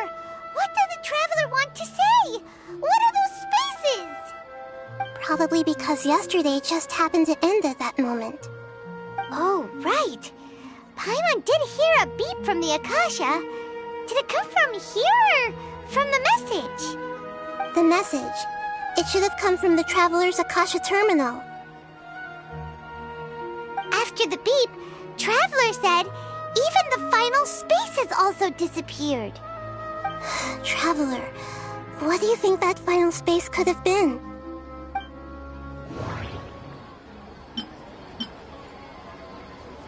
My impression is that each day in this samsara only ends at the sound of that beep from the Akasha. Was that space actually the real world? But wouldn't a real space just randomly disappearing like that be catastrophic?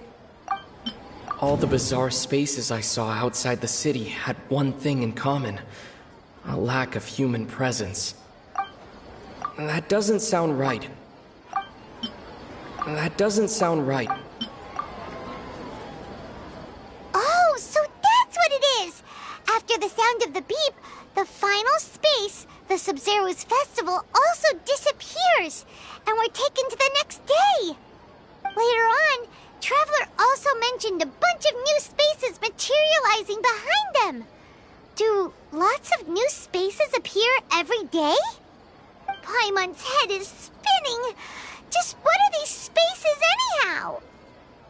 Well, consider this. For all the horrors of the Archon War, at its heart, it was just a game where a bunch of gods fought over 7 seats. So no matter how strange or spooky things may look on the surface, maybe all they point to in the end is a small and simple secret.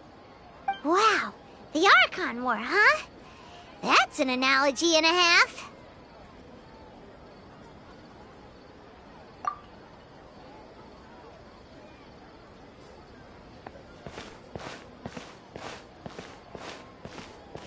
Hey, where are you going?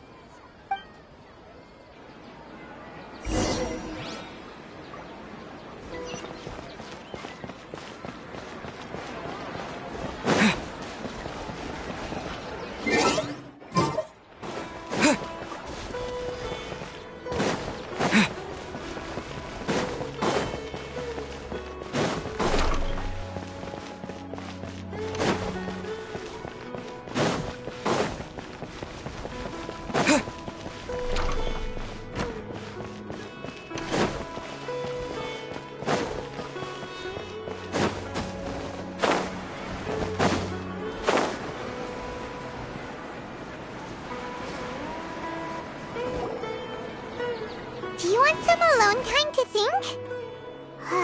Alright then, Paimon won't disturb you.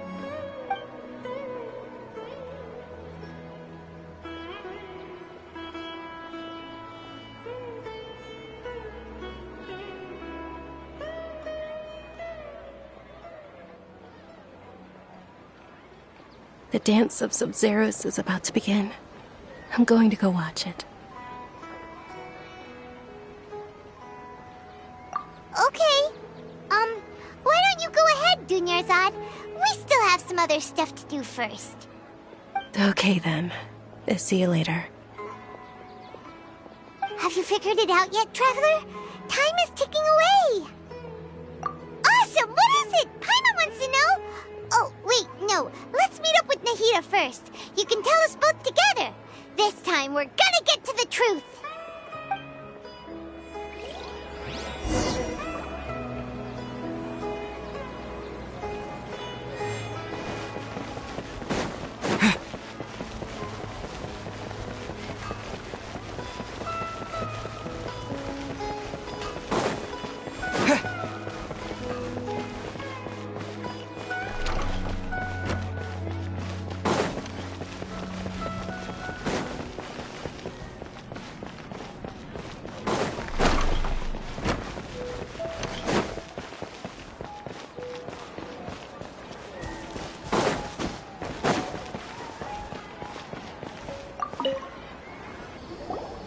You're back!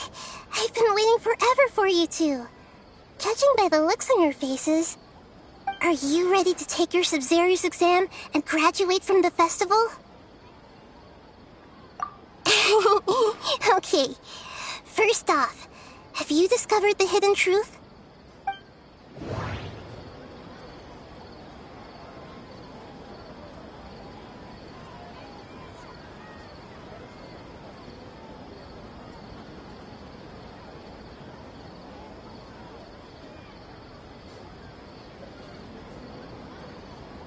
Okay, Nahida said the Akasha relies on the power of a gnosis to operate, as it is the manifestation of the God of Wisdom's power.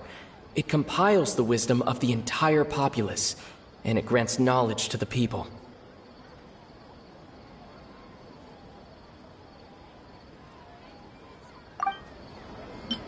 We've already experienced the Sub-Zerus festival many times, and the day of the festival seems to be in a perpetual samsara. All the bizarre spaces I saw outside the city had one thing in common: a lack of human presence. The moon, illusions, and lies. What did they all mean? People in Sumeru don't dream. What a strange phenomenon.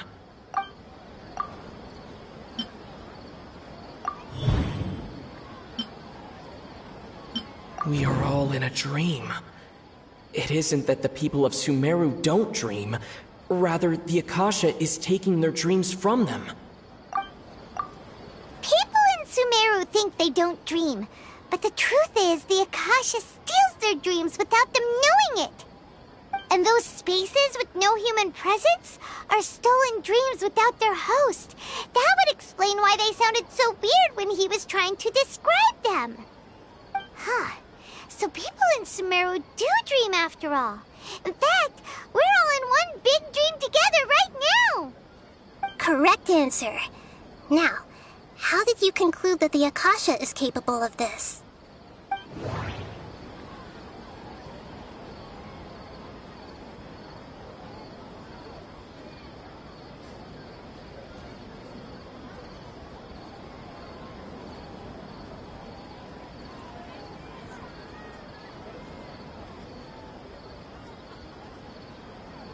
The Akasha relies on the power of a gnosis to operate.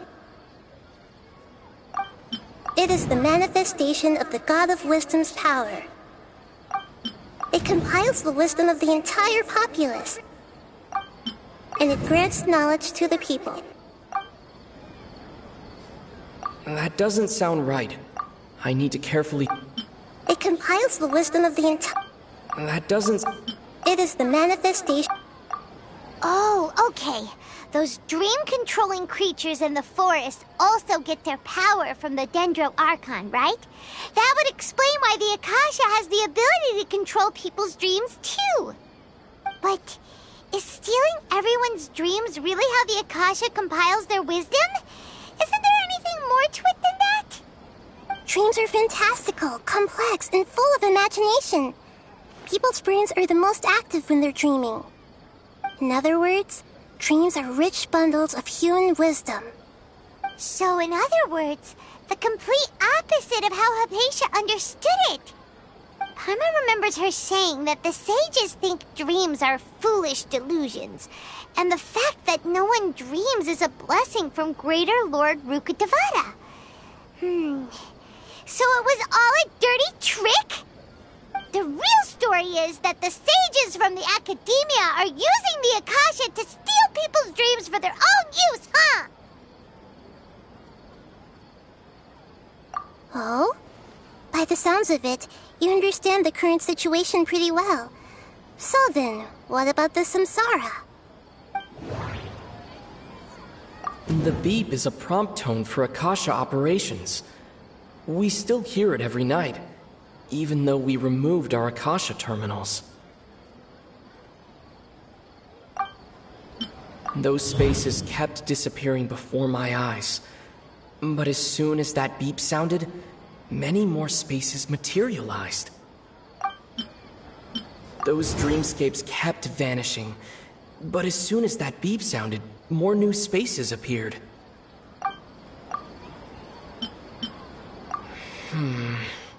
I can't seem to cohesively piece everything together.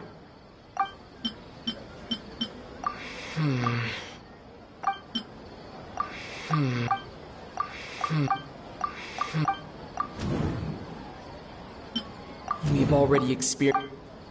My mind feels exhausted. The Grand Sage said, "Go sell..." My mind feels exhausted. That doesn't sound right. That doesn't sound... Correct. The Akasha Akasha is keeping each person's brain in a constant dream state, but also separating their consciousness from their own dream. Their disembodied consciousness is placed inside the collective dream of the Sub-Zero's festival along with everyone else's, while their now vacant dreams are harvested by the Akasha. No one is any the wiser as another day passes in the dream, and so begins another samsara cycle. People wake up to yet another dream about the Sub-Zero's festival. The dreams that belong to them are once again harvested by the Akasha, and so it continues. So, this is like a dream factory, and the Akasha is a dream harvesting machine. Did Paimon get that analogy right? Very good, Paimon. Using analogies well is an excellent habit to get into. Okay, so that beep we keep hearing is actually from our real-life Akasha terminals. Taking off our terminals in this dream doesn't do anything. Alright, last question. Who am I?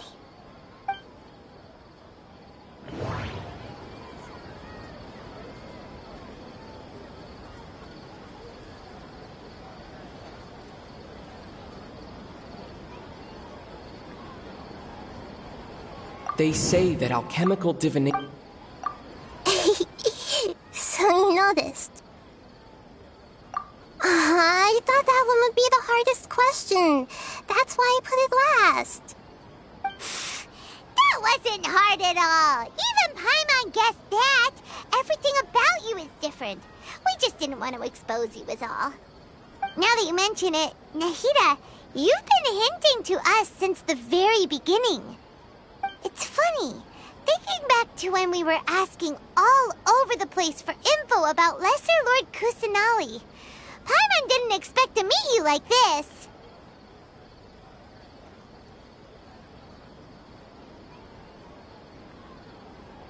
Yes, those can wait until we're back in real life. On the other hand, I'd be happy to answer any more questions you have about here and now.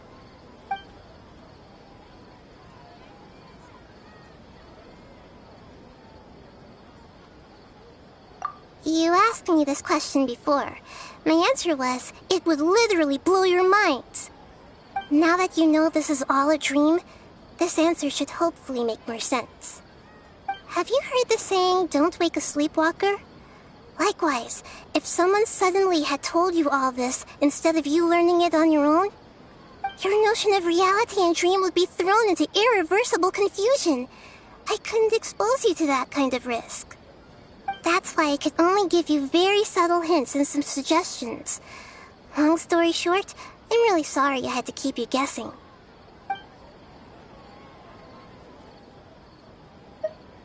Firstly, this dream we're in is completely based on reality.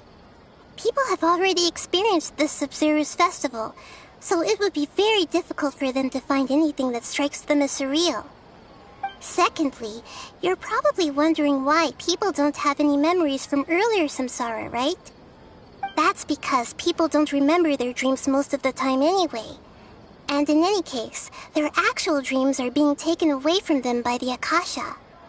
So whenever they wake up in this dream of the Sub-Zero's festival, they don't remember anything from their previous identical dream. That reminds Paimon. Traveler had a dream when we were in the Avidia Forest, but couldn't see what it was about after waking up. Is that an example of what you mean? Yes. Only after receiving the blessing of Dendril can a person gain the Dendril element's dream-enhancing power. That explains the feelings of déjà vu. Meanwhile, everyone else has no idea that they are in the Sub-Zero's festival samsara, while their dreams are stolen from them over and over again. Can humans really keep dreaming forever like this? Will it ever end? And if so, when? You might say your mental fatigue has already answered this question. Eventually, there's only so much that people can tolerate. Especially those whose health is compromised to begin with, like Dunyarzad. This relentless exploitation takes an even harder toll on them. People's lives are at stake here, and nobody knows a thing! We've got to put a stop to this!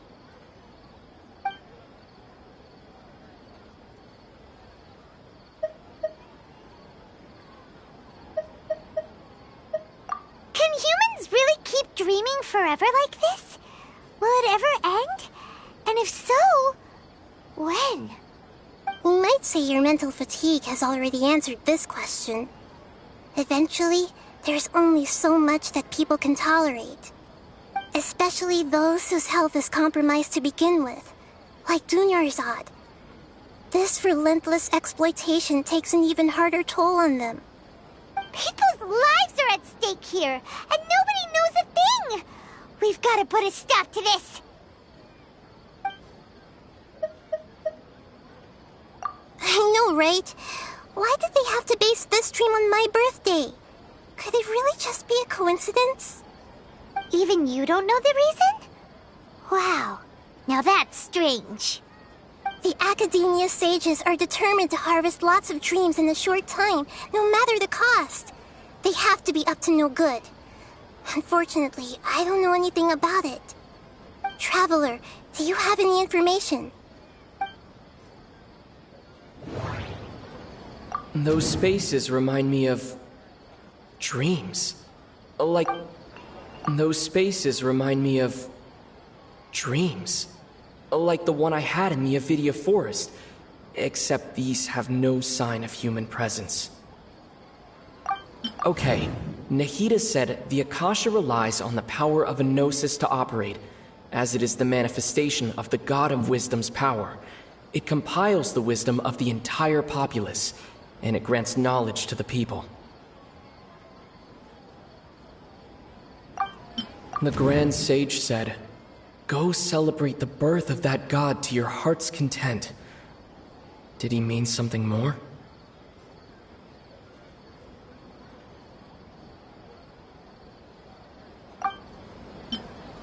That doesn't sound right.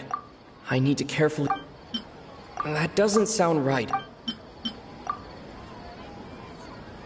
Celebrate the birth of that god? Could it mean...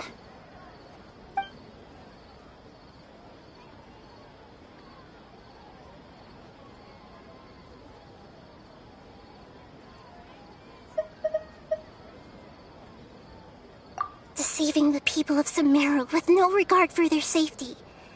No matter what they're trying to do, this is unforgivable. After we end the Sub-Zero's festival, Samsara, we have to look into them. How can the sages of the Academia do this behind their Archon's back? This is ridiculous! In the end, I'm just the moon. The real sun is long gone. A sun and a moon? Nahida's talking in riddles again.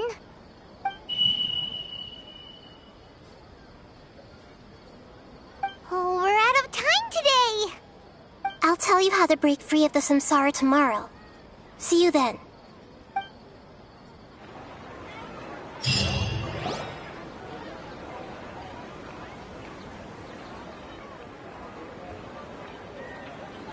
Good morning, Nahida. Wait. Now that Paimon remembers everything, should we instead say good morning, Lesser Lord Kusanali? Hey! What's wrong, Nahida? You don't look too good. I'm afraid that what you're thinking right now is correct. Did Dunyarzad already disappear? No way! Are we too late? The real Dunyarzad's consciousness has indeed disappeared. It can no longer endure the constant dream harvesting.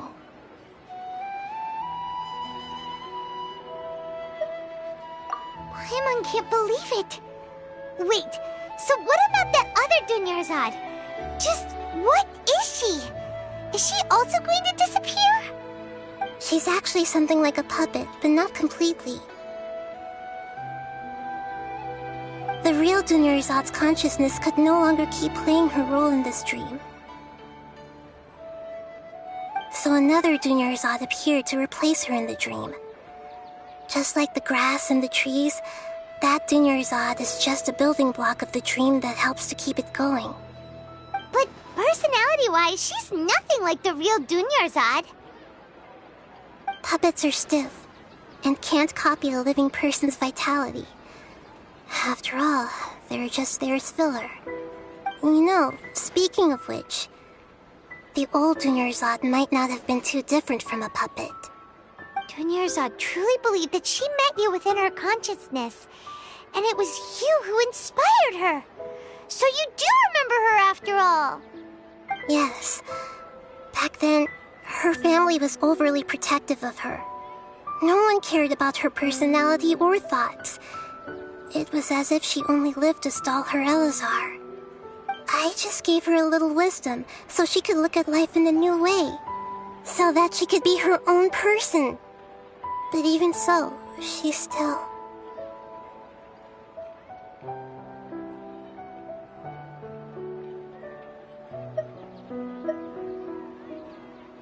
Far from it.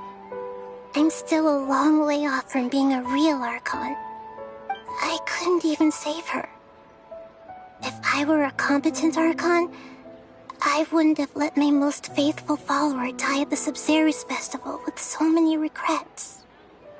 Please don't beat yourself up over it, Nahida. It's the sage's fault, and theirs alone.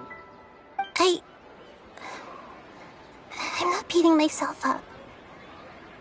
All I did was to rationally observe the distance between myself and a real Archon. Don't be like that, Nahida. Even real Archons are still allowed to be sad.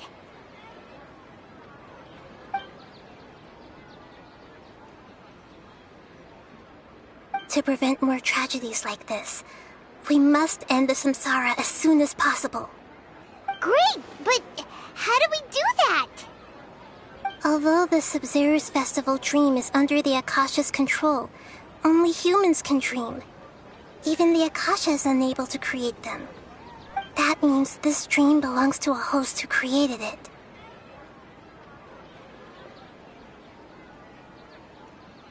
Huh? So, how should we find that person? Well, if this is someone's dream, then everything here must come from deep within their consciousness. Which means, with the power of imagination, they can change anything in this dream. Imagination? What do you mean by that? Imagination means breaking through what you perceive as normal. Like when the server at a tavern brings a plate to you, you'd naturally assume that food is on it. However, if you're the dream's host and you become aware that you're dreaming, when you imagine gold and more on the plate, the dream will respond in kind, and the server really will bring you gold and mora. But right now, our host is unaware that this is a dream. No matter how many times they're served, it will always be food.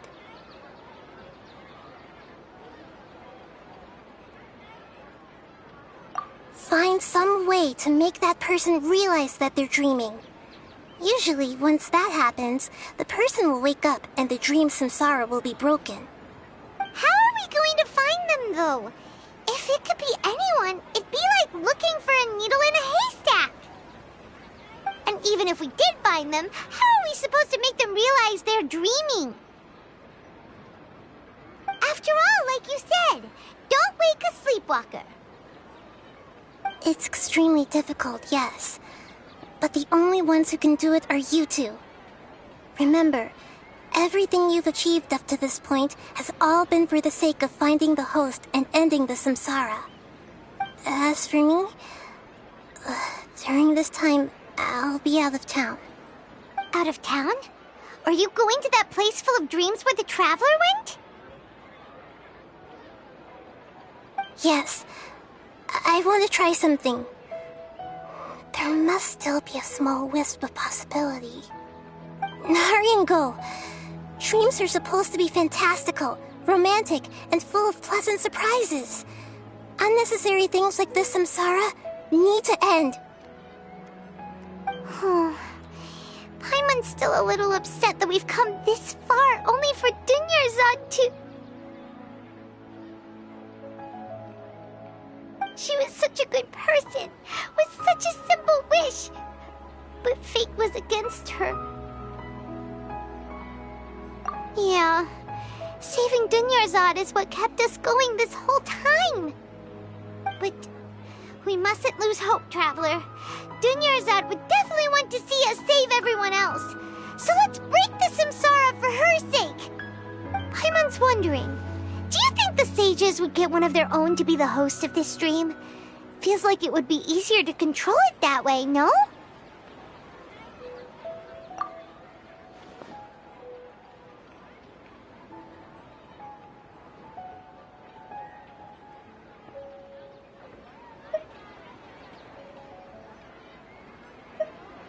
Huh. That's true. Plus, the sages probably weren't counting on there being other factors beyond their control, like Nahida and us. So, who do you think the host of the dream is?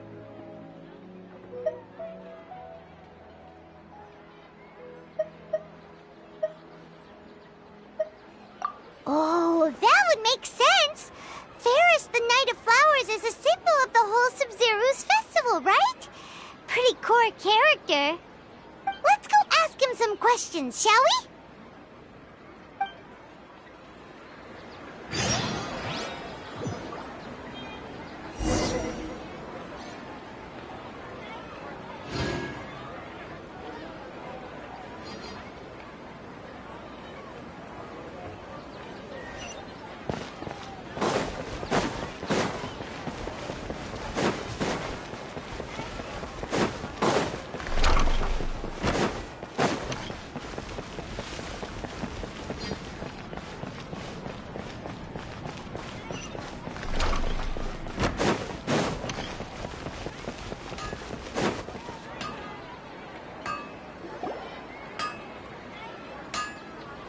You're back. You left in a hurry last time. Is everything okay? Everything's fine. Just, it's a little hard to explain. Would you mind taking part in a little experiment with us? An experiment? That came out of nowhere. I'm listening, though. What do you need me to do? Could you make a wish?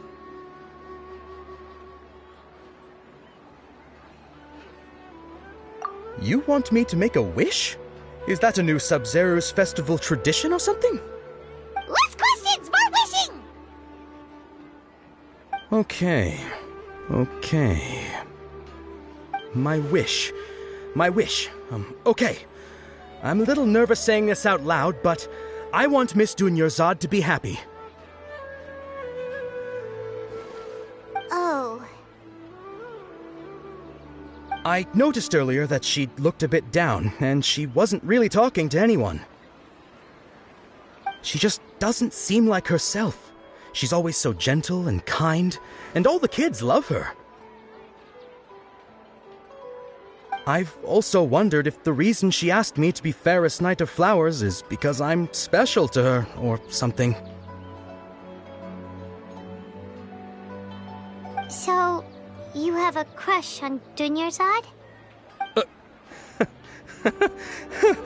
Oh, is it that obvious? After what I just said, I guess it is. When she placed the hat of the Knight of Flowers onto my head, she said to me, I want everyone to have a happy Sub-Zero's festival. What she didn't realize was that I'm not that interested in how everyone else feels. In that moment, I just wanted to be her Knight of Flowers for the rest of my life. 50 years, 100 years, I'll serve her till the end of time. Okay, yeah, that was a bit much. Felt like the right moment to get it off my chest, but that was pretty embarrassing. Okay, I'm ready to make my wish. I would like Miss Dunyarzad to appear in front of me right now with a smile on her face. Here goes. Please come true.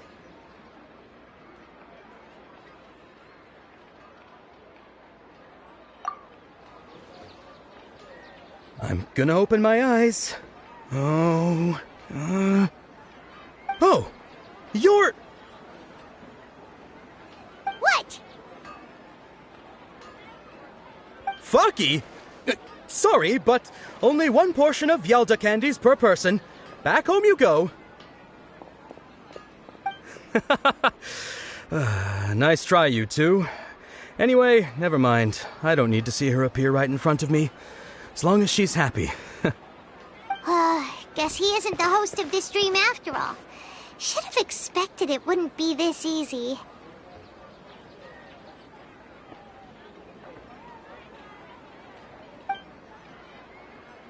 It seems like everyone who knows Dunyarzad loves her, but none of them has any idea that she...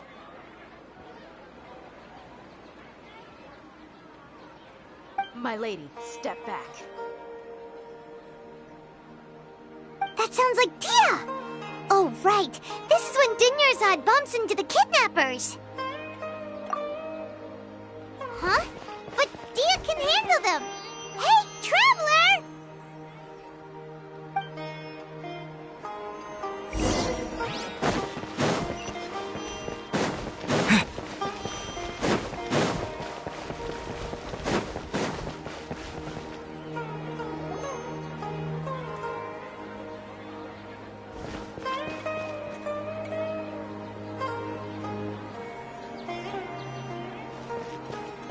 Oh, it's you. Great timing. Please take... Hey, this is my job. The homie Yanni's pay me, not you. You... Fine, alright. Knock yourself out. Why are you so worked up anyway? It's not like I don't trust your fighting skills. Anyway, watch yourself.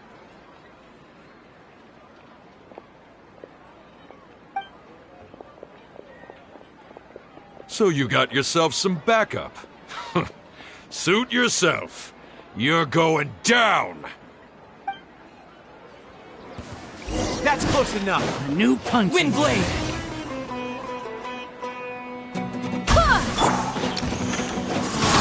Try to keep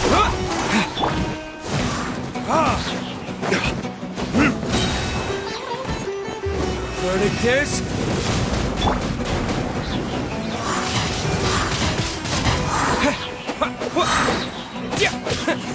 Disappear!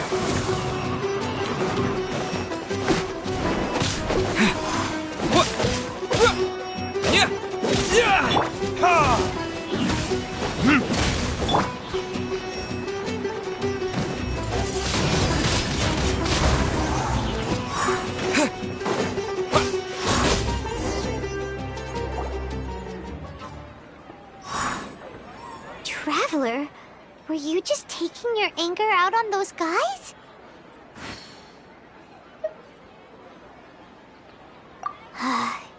You and Nahida both. Dunyarzad wouldn't want to see you two like this. Oh, and speaking of her, Paimon just remembered something. Remember how during the first Sub-Zero's festival, before the Samsara started, we came here with Dunyarzad because she wanted to pick something up? She said it was because she had forgotten something. Okay, so Paimon's memory is working so far. Anyway, Paimon also remembers that she is staying somewhere around here. She pointed it out to us the night before the Sub-Zero's festival. Yeah, even if it's only a tiny clue, it'll probably still help us more than this needle in a haystack search.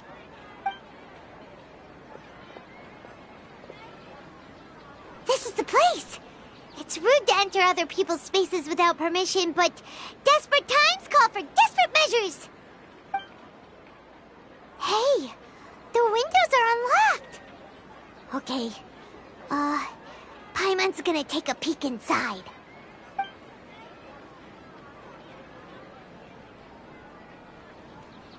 This was only a temporary residence, so there was pretty much nothing inside except this book on the table.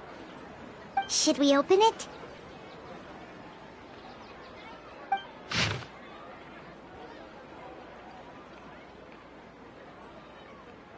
Wow. Dunyarzad wrote all of this. Sounds like she was always thinking of us even while we were away. Even though she was also busy preparing for the Sub-Zero's festival and had all her health problems to worry about. She must have wanted to give this to us as a gift on the day of the Sub-Zero's festival, right? If we hadn't found this book, we never would have known. But now that we know, we can't even thank her. Hey! Where are you off to now?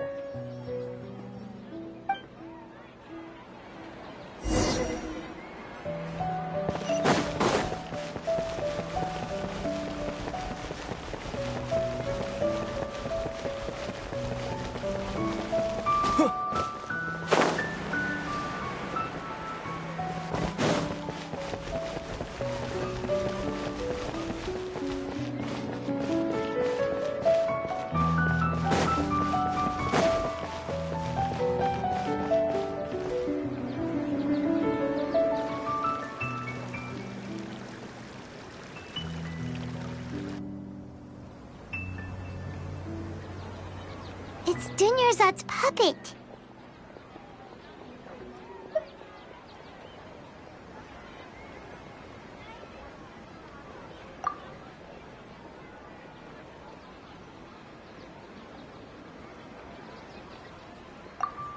Traveler? You must be exhausted. Come to think of it, we've been stuck in this place for a really long time. Heck, even the last time we were chatting happily with Dunyarzad feels like an eternity ago.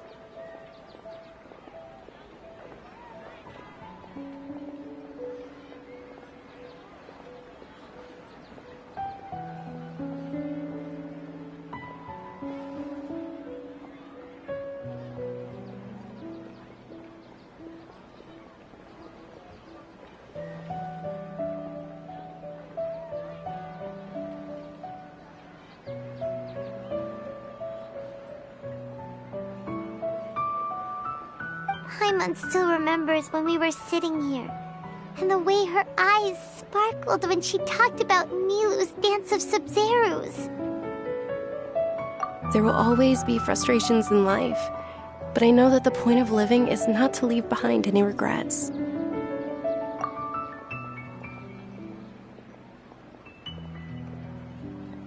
That was what the real Dunyarzad said, wasn't it? Does that mean... Yes, Traveler. What is it? Oh, so she's still just a puppet.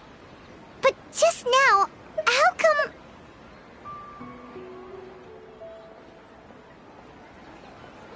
What? Where are we going this time?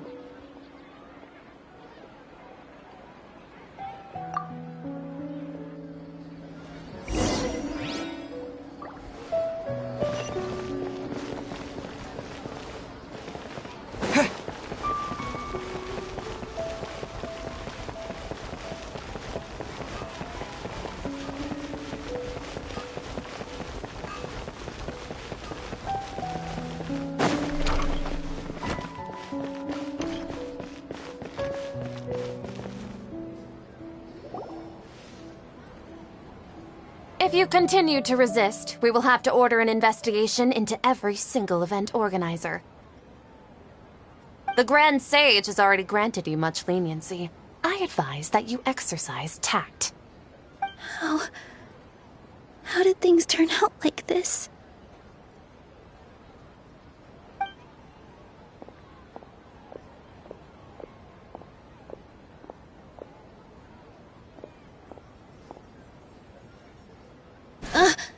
Traveler? You don't have to get involved. He's a sage from the academia. I don't want to drag you into this. Traveler? Traveler? What the heck are you doing? If you get arrested by the academia, that's another day gone to waste!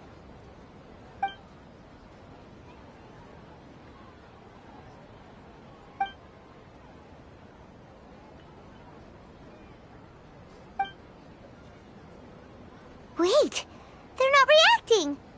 Have they been scared stiff? Oh, of course! If this is the sage's plan, they wouldn't put themselves through this. So just substitutes. What is this? What happened to the Grand Sage and his entourage?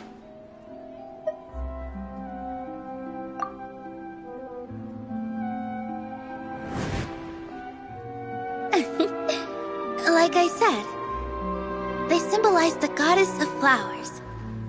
It's just a shame that all the real Padisaras went extinct after her death. Yes. The Greater Lord brought forth new Padisaras in memory of the goddess of flowers. But she ultimately could never truly replicate that beautiful shade of purple.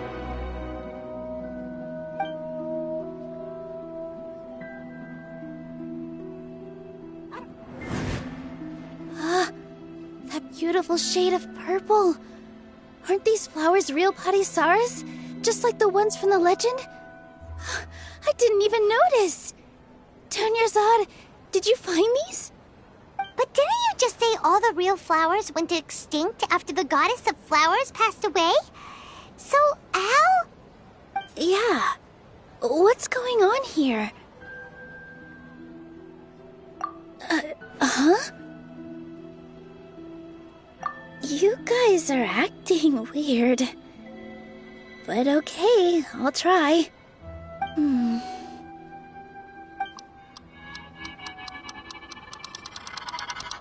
Hey!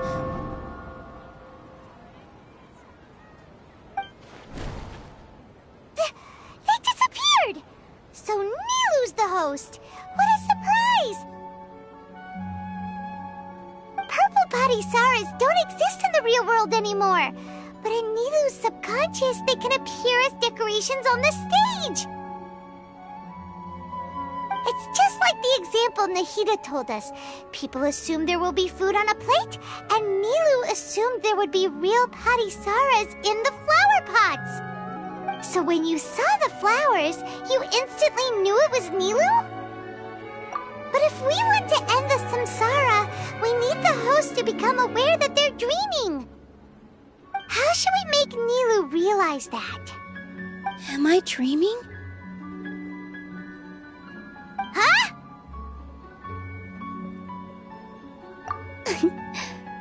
So I'm right. Is this Lesser Lord Kusanali responding to our celebration of the Sabzeruz festival? Wrong guess, but you aren't completely wrong either. The point is, what made you think this is a dream? As far as you know, people in Sumeru don't dream, right? Yeah, but have you heard the tale of the first sage? To prevent a calamity, he went on a journey to find the Dendro Archon. Ooh, sounds familiar. Dunyarzad told us a story like that when we first arrived in Sumeru City. So it was about the first sage, huh? Yep, but in the part you heard, he hadn't become the first sage yet.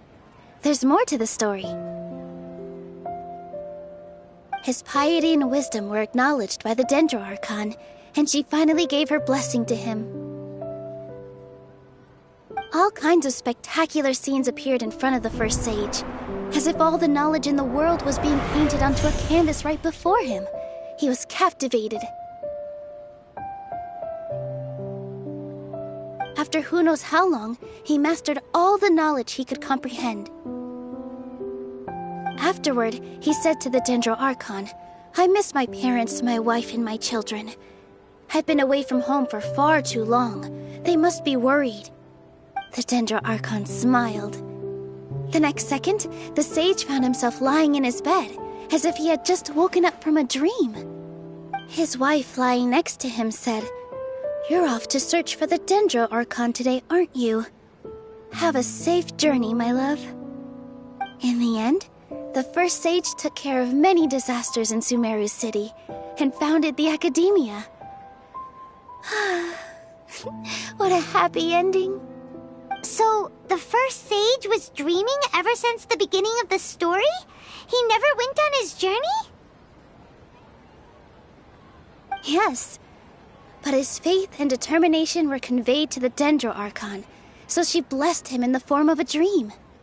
Paimon understands where you're coming from now. That's a really interesting connection. But we really gotta wake up soon, like the sage in the story.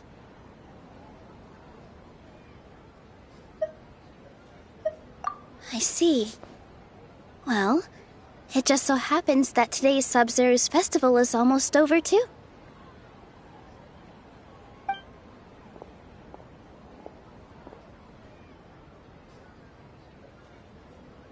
Since we're in a dream, let's make this final dance of Sub-Zero's as beautiful as we can.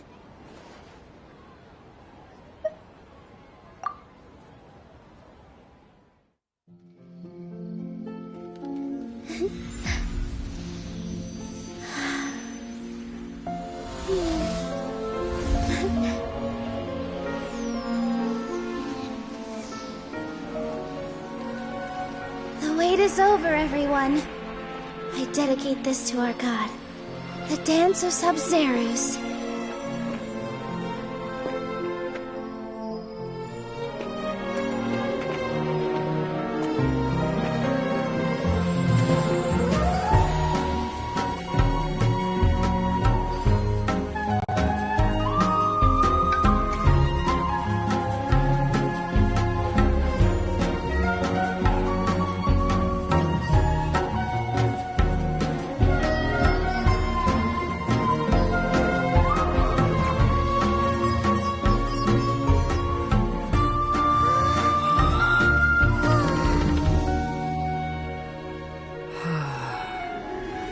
I'd be lying if I said I had no regrets. I would have loved to see Nilou's dance.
Traveler. Oh, Paimon feels like she's been asleep for the longest time. Paimon's head feels super heavy. Did we oversleep? Do you even remember going to sleep last night? Paimon thinks it was after the Sub-Zero's festival. The Sub-Zero's festival! Have we finally escaped from the Sub-Zero samsara? Quick! Take off your Akasha terminal!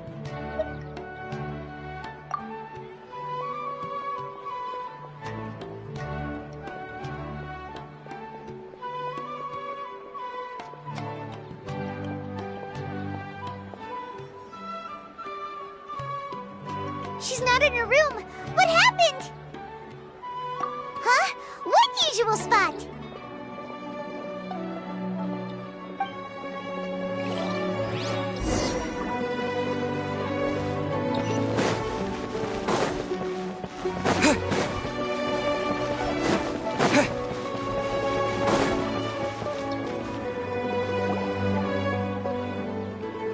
Well done, Traveler and Paimon. And thank you, Dunyarzad, for organizing the Sub-Zero's festival for me. I'm sorry, who are... Dunyarzad! You're okay! Oh, don't scare us like that! Oh, Traveler Paimon. I have something amazing to tell you. I just had a dream, and I saw Nilou performing the dance of Sub-Zeros.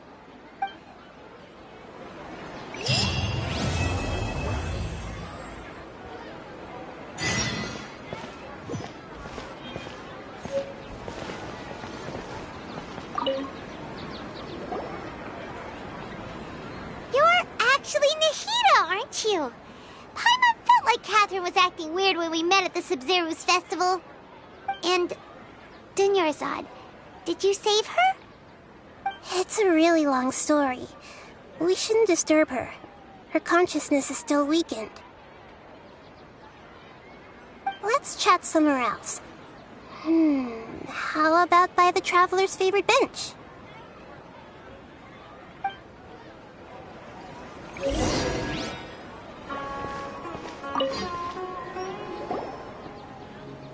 What's going on? Why are you two so excited to see me? Hasn't it only been a night? It's actually been much longer than that. Oh? Strange. Was I really asleep that long? No wonder I have such a headache.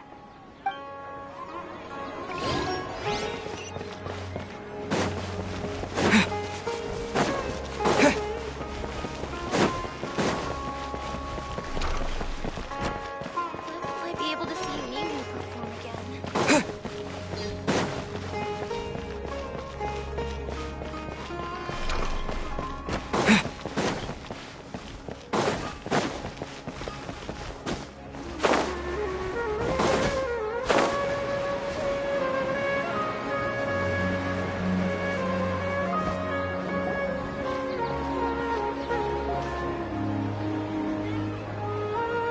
Let's talk about Dunyarzad first. It's such a relief that she's alright. After we parted on the last day of the Sub-Zero's festival, I left the city and saw what the Traveler had described. Among the countless dreams, I found one that was growing fainter and fainter. This proved my suspicion. Once Dunyarzad could no longer bear the Akasha harvesting her dreams, her consciousness began to dissipate. But this also meant it escaped the Akasha's control. Such a small fragment of consciousness can't last for very long, though. It will return to its original dream, where both will gradually fade until they completely disappear. I used all the power I had to keep her dying dream alive as long as possible, but it still wouldn't have lasted for much longer if it hadn't been for you two breaking the samsara.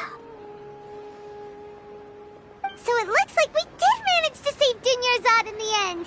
Not a moment too soon. Huh? Why are you two smiling so happily?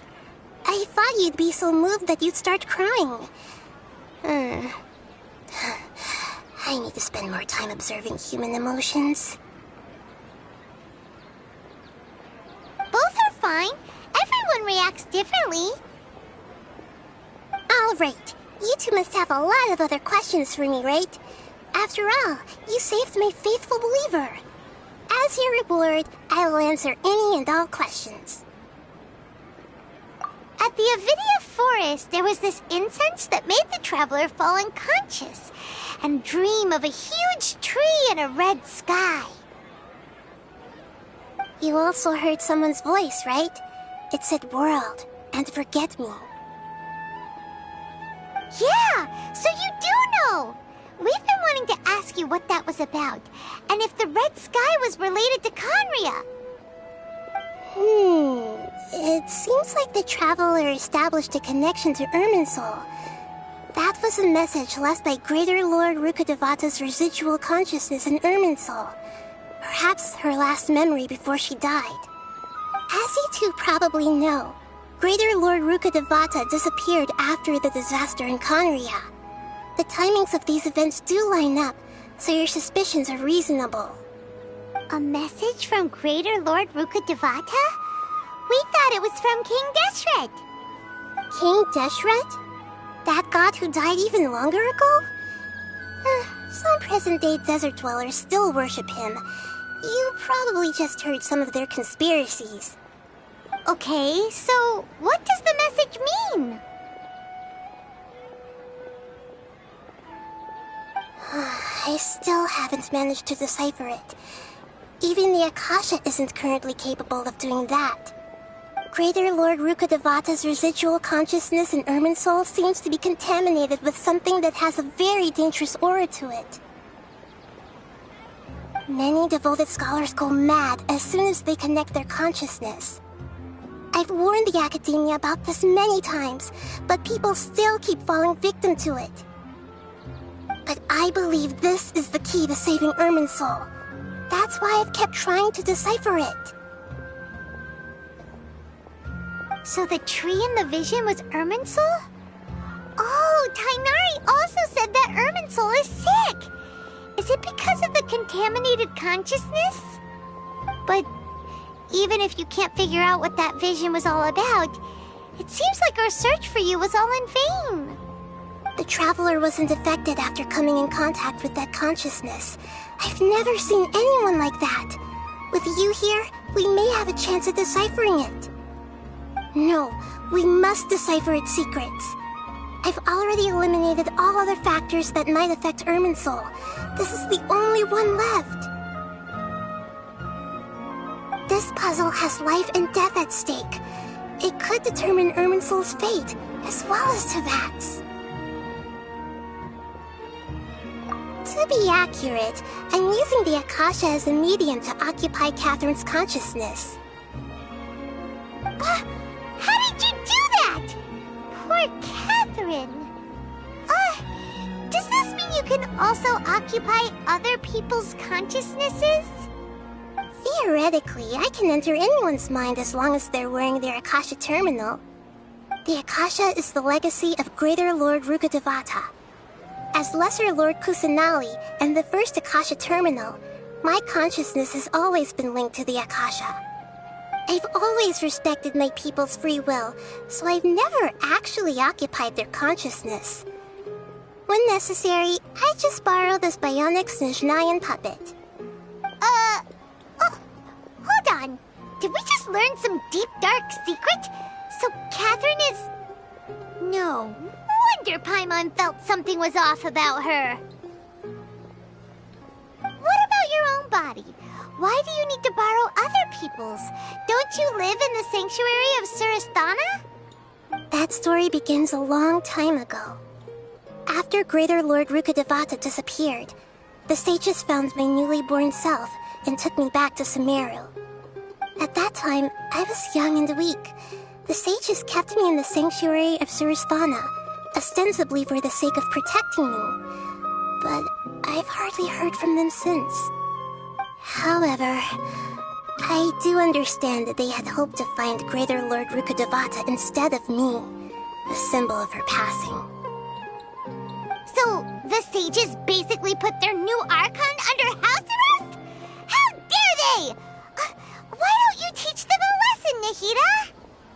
In some ways, they aren't wrong. Greater Lord Rukkhadevata was omniscient and omnipotent. Even after her death, the Akasha is still empowering this nation. And I'm still really far away from being able to call myself the God of Wisdom. Moreover, the Academia is also more proficient at governing this country. My existence has little meaning.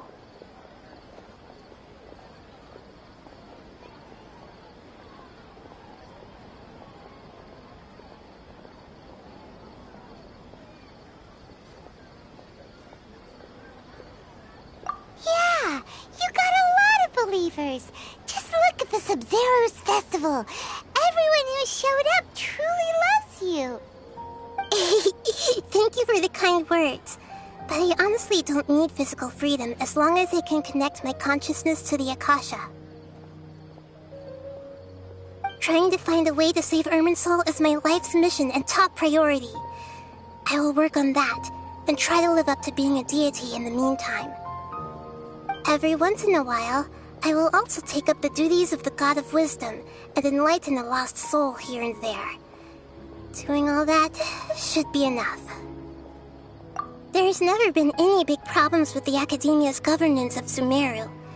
This is the first time I've seen them step out of line. I wonder what caused them to go down this path, and what they hope to achieve. Even though the city's residents haven't noticed anything strange, if the Traveler hadn't broken the Sub-Zero's samsara, the situation could have become dire.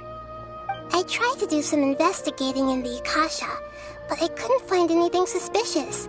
And And all the people of interest seem to purposely avoid wearing their Akasha terminals. I think they're deliberately trying to hide something. Oh, that reminds Paimon.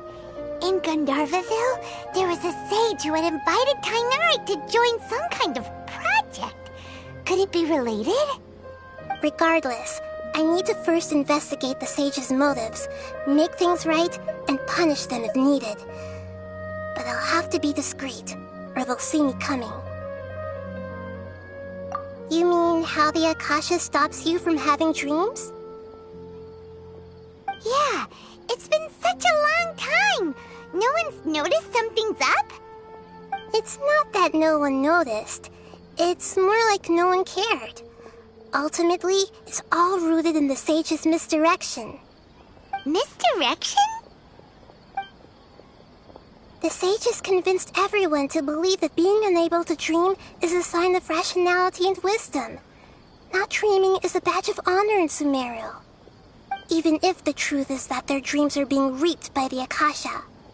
With their propaganda in place, the sages can maximize their use of the Akasha to facilitate their research.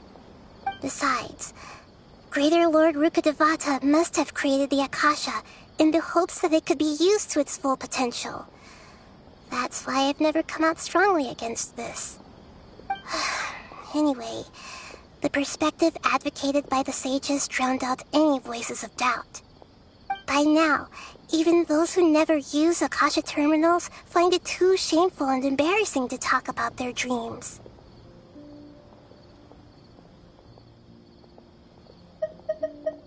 Got it. I hope my answers were satisfactory, seekers of knowledge. To be honest, maintaining Dunyarzad's fading dream took a lot of mental energy. I think I may need to rest for a while. Oh, and you don't need to worry too much about the sage's activities for now. The Akasha won't be able to conduct another project on the scale of the Sub-Zero's Samsara in the immediate future. Go and get some sleep. Leave everything to us. What a relief. This is truly the most exhausting birthday I've ever had. Traveler? Paimon? Why am I here? Do either of you know? Maybe you were sleepwalking. You know you can't wake up a sleepwalker. We happened to walk by, so we thought we'd wait for you to wake up. I see. Huh. I should visit my maintenance personnel sometime. Oh, I'm fine. I better go. Thank you.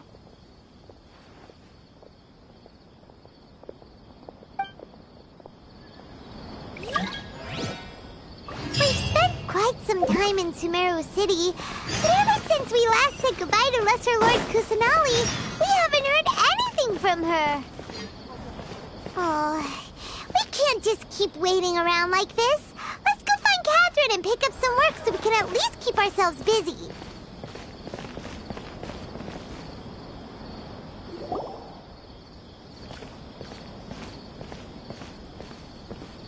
Ad Astra Avisask. We meet again, you two. Hi, Catherine. Do you have any commissions for us today? Commissions, huh? Let me think. Oh, how about this? Please attend the Academia's Academic Symposium this afternoon and recite a love poem on stage. Wait, say what now? And if possible, please also use your camera to capture the reaction of the audience upon finishing the poem. Huh? What kind of commission is that?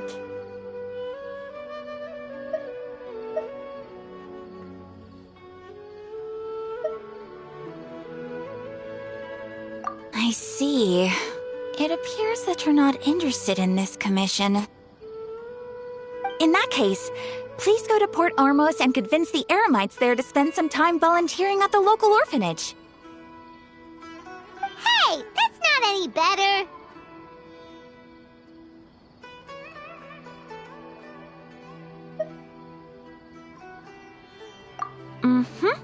I'm sure the mercenaries will have some interesting reactions as well. Paimon's gotta ask. Just who exactly has been submitting these commissions to the Adventurers Guild? Oh, the commissioner? Well, actually, I just wanted to see the two of you in action.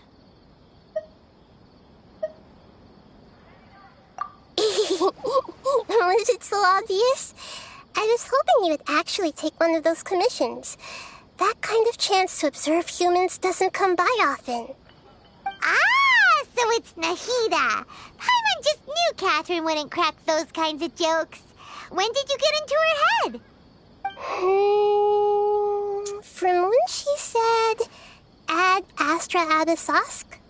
So it's been you this whole time? Are you done resting up, Nahida? Yes. I've been sleeping ever since we parted ways, and I even had a really, really long dream. It was another dream about the Sub-Zero's festival, except it was a happy one.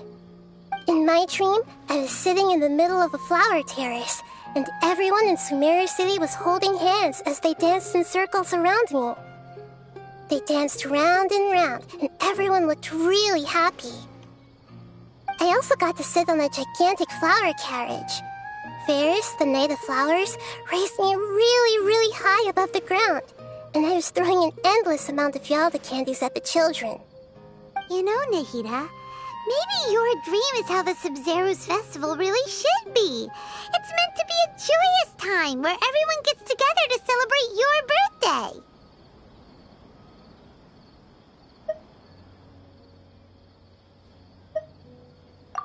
Huh? Wasn't I describing a really happy dream? Why are you both looking at me like that? Wait, could this be an example of the emotion known as pity? No, we aren't pitying you. That would only make everything worse. We just don't want you to feel too sad. By the way, have you had a chance to visit Dunyarzad? How's she doing? The Homiyanis haven't allowed any visitors after the festival, so we haven't been able to check on her.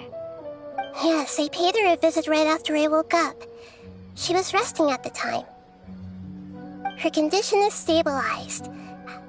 However, since Elazar is a manifestation of the withering on the human body, we can only cure it by finding a way to take care of Irminsul's own withering.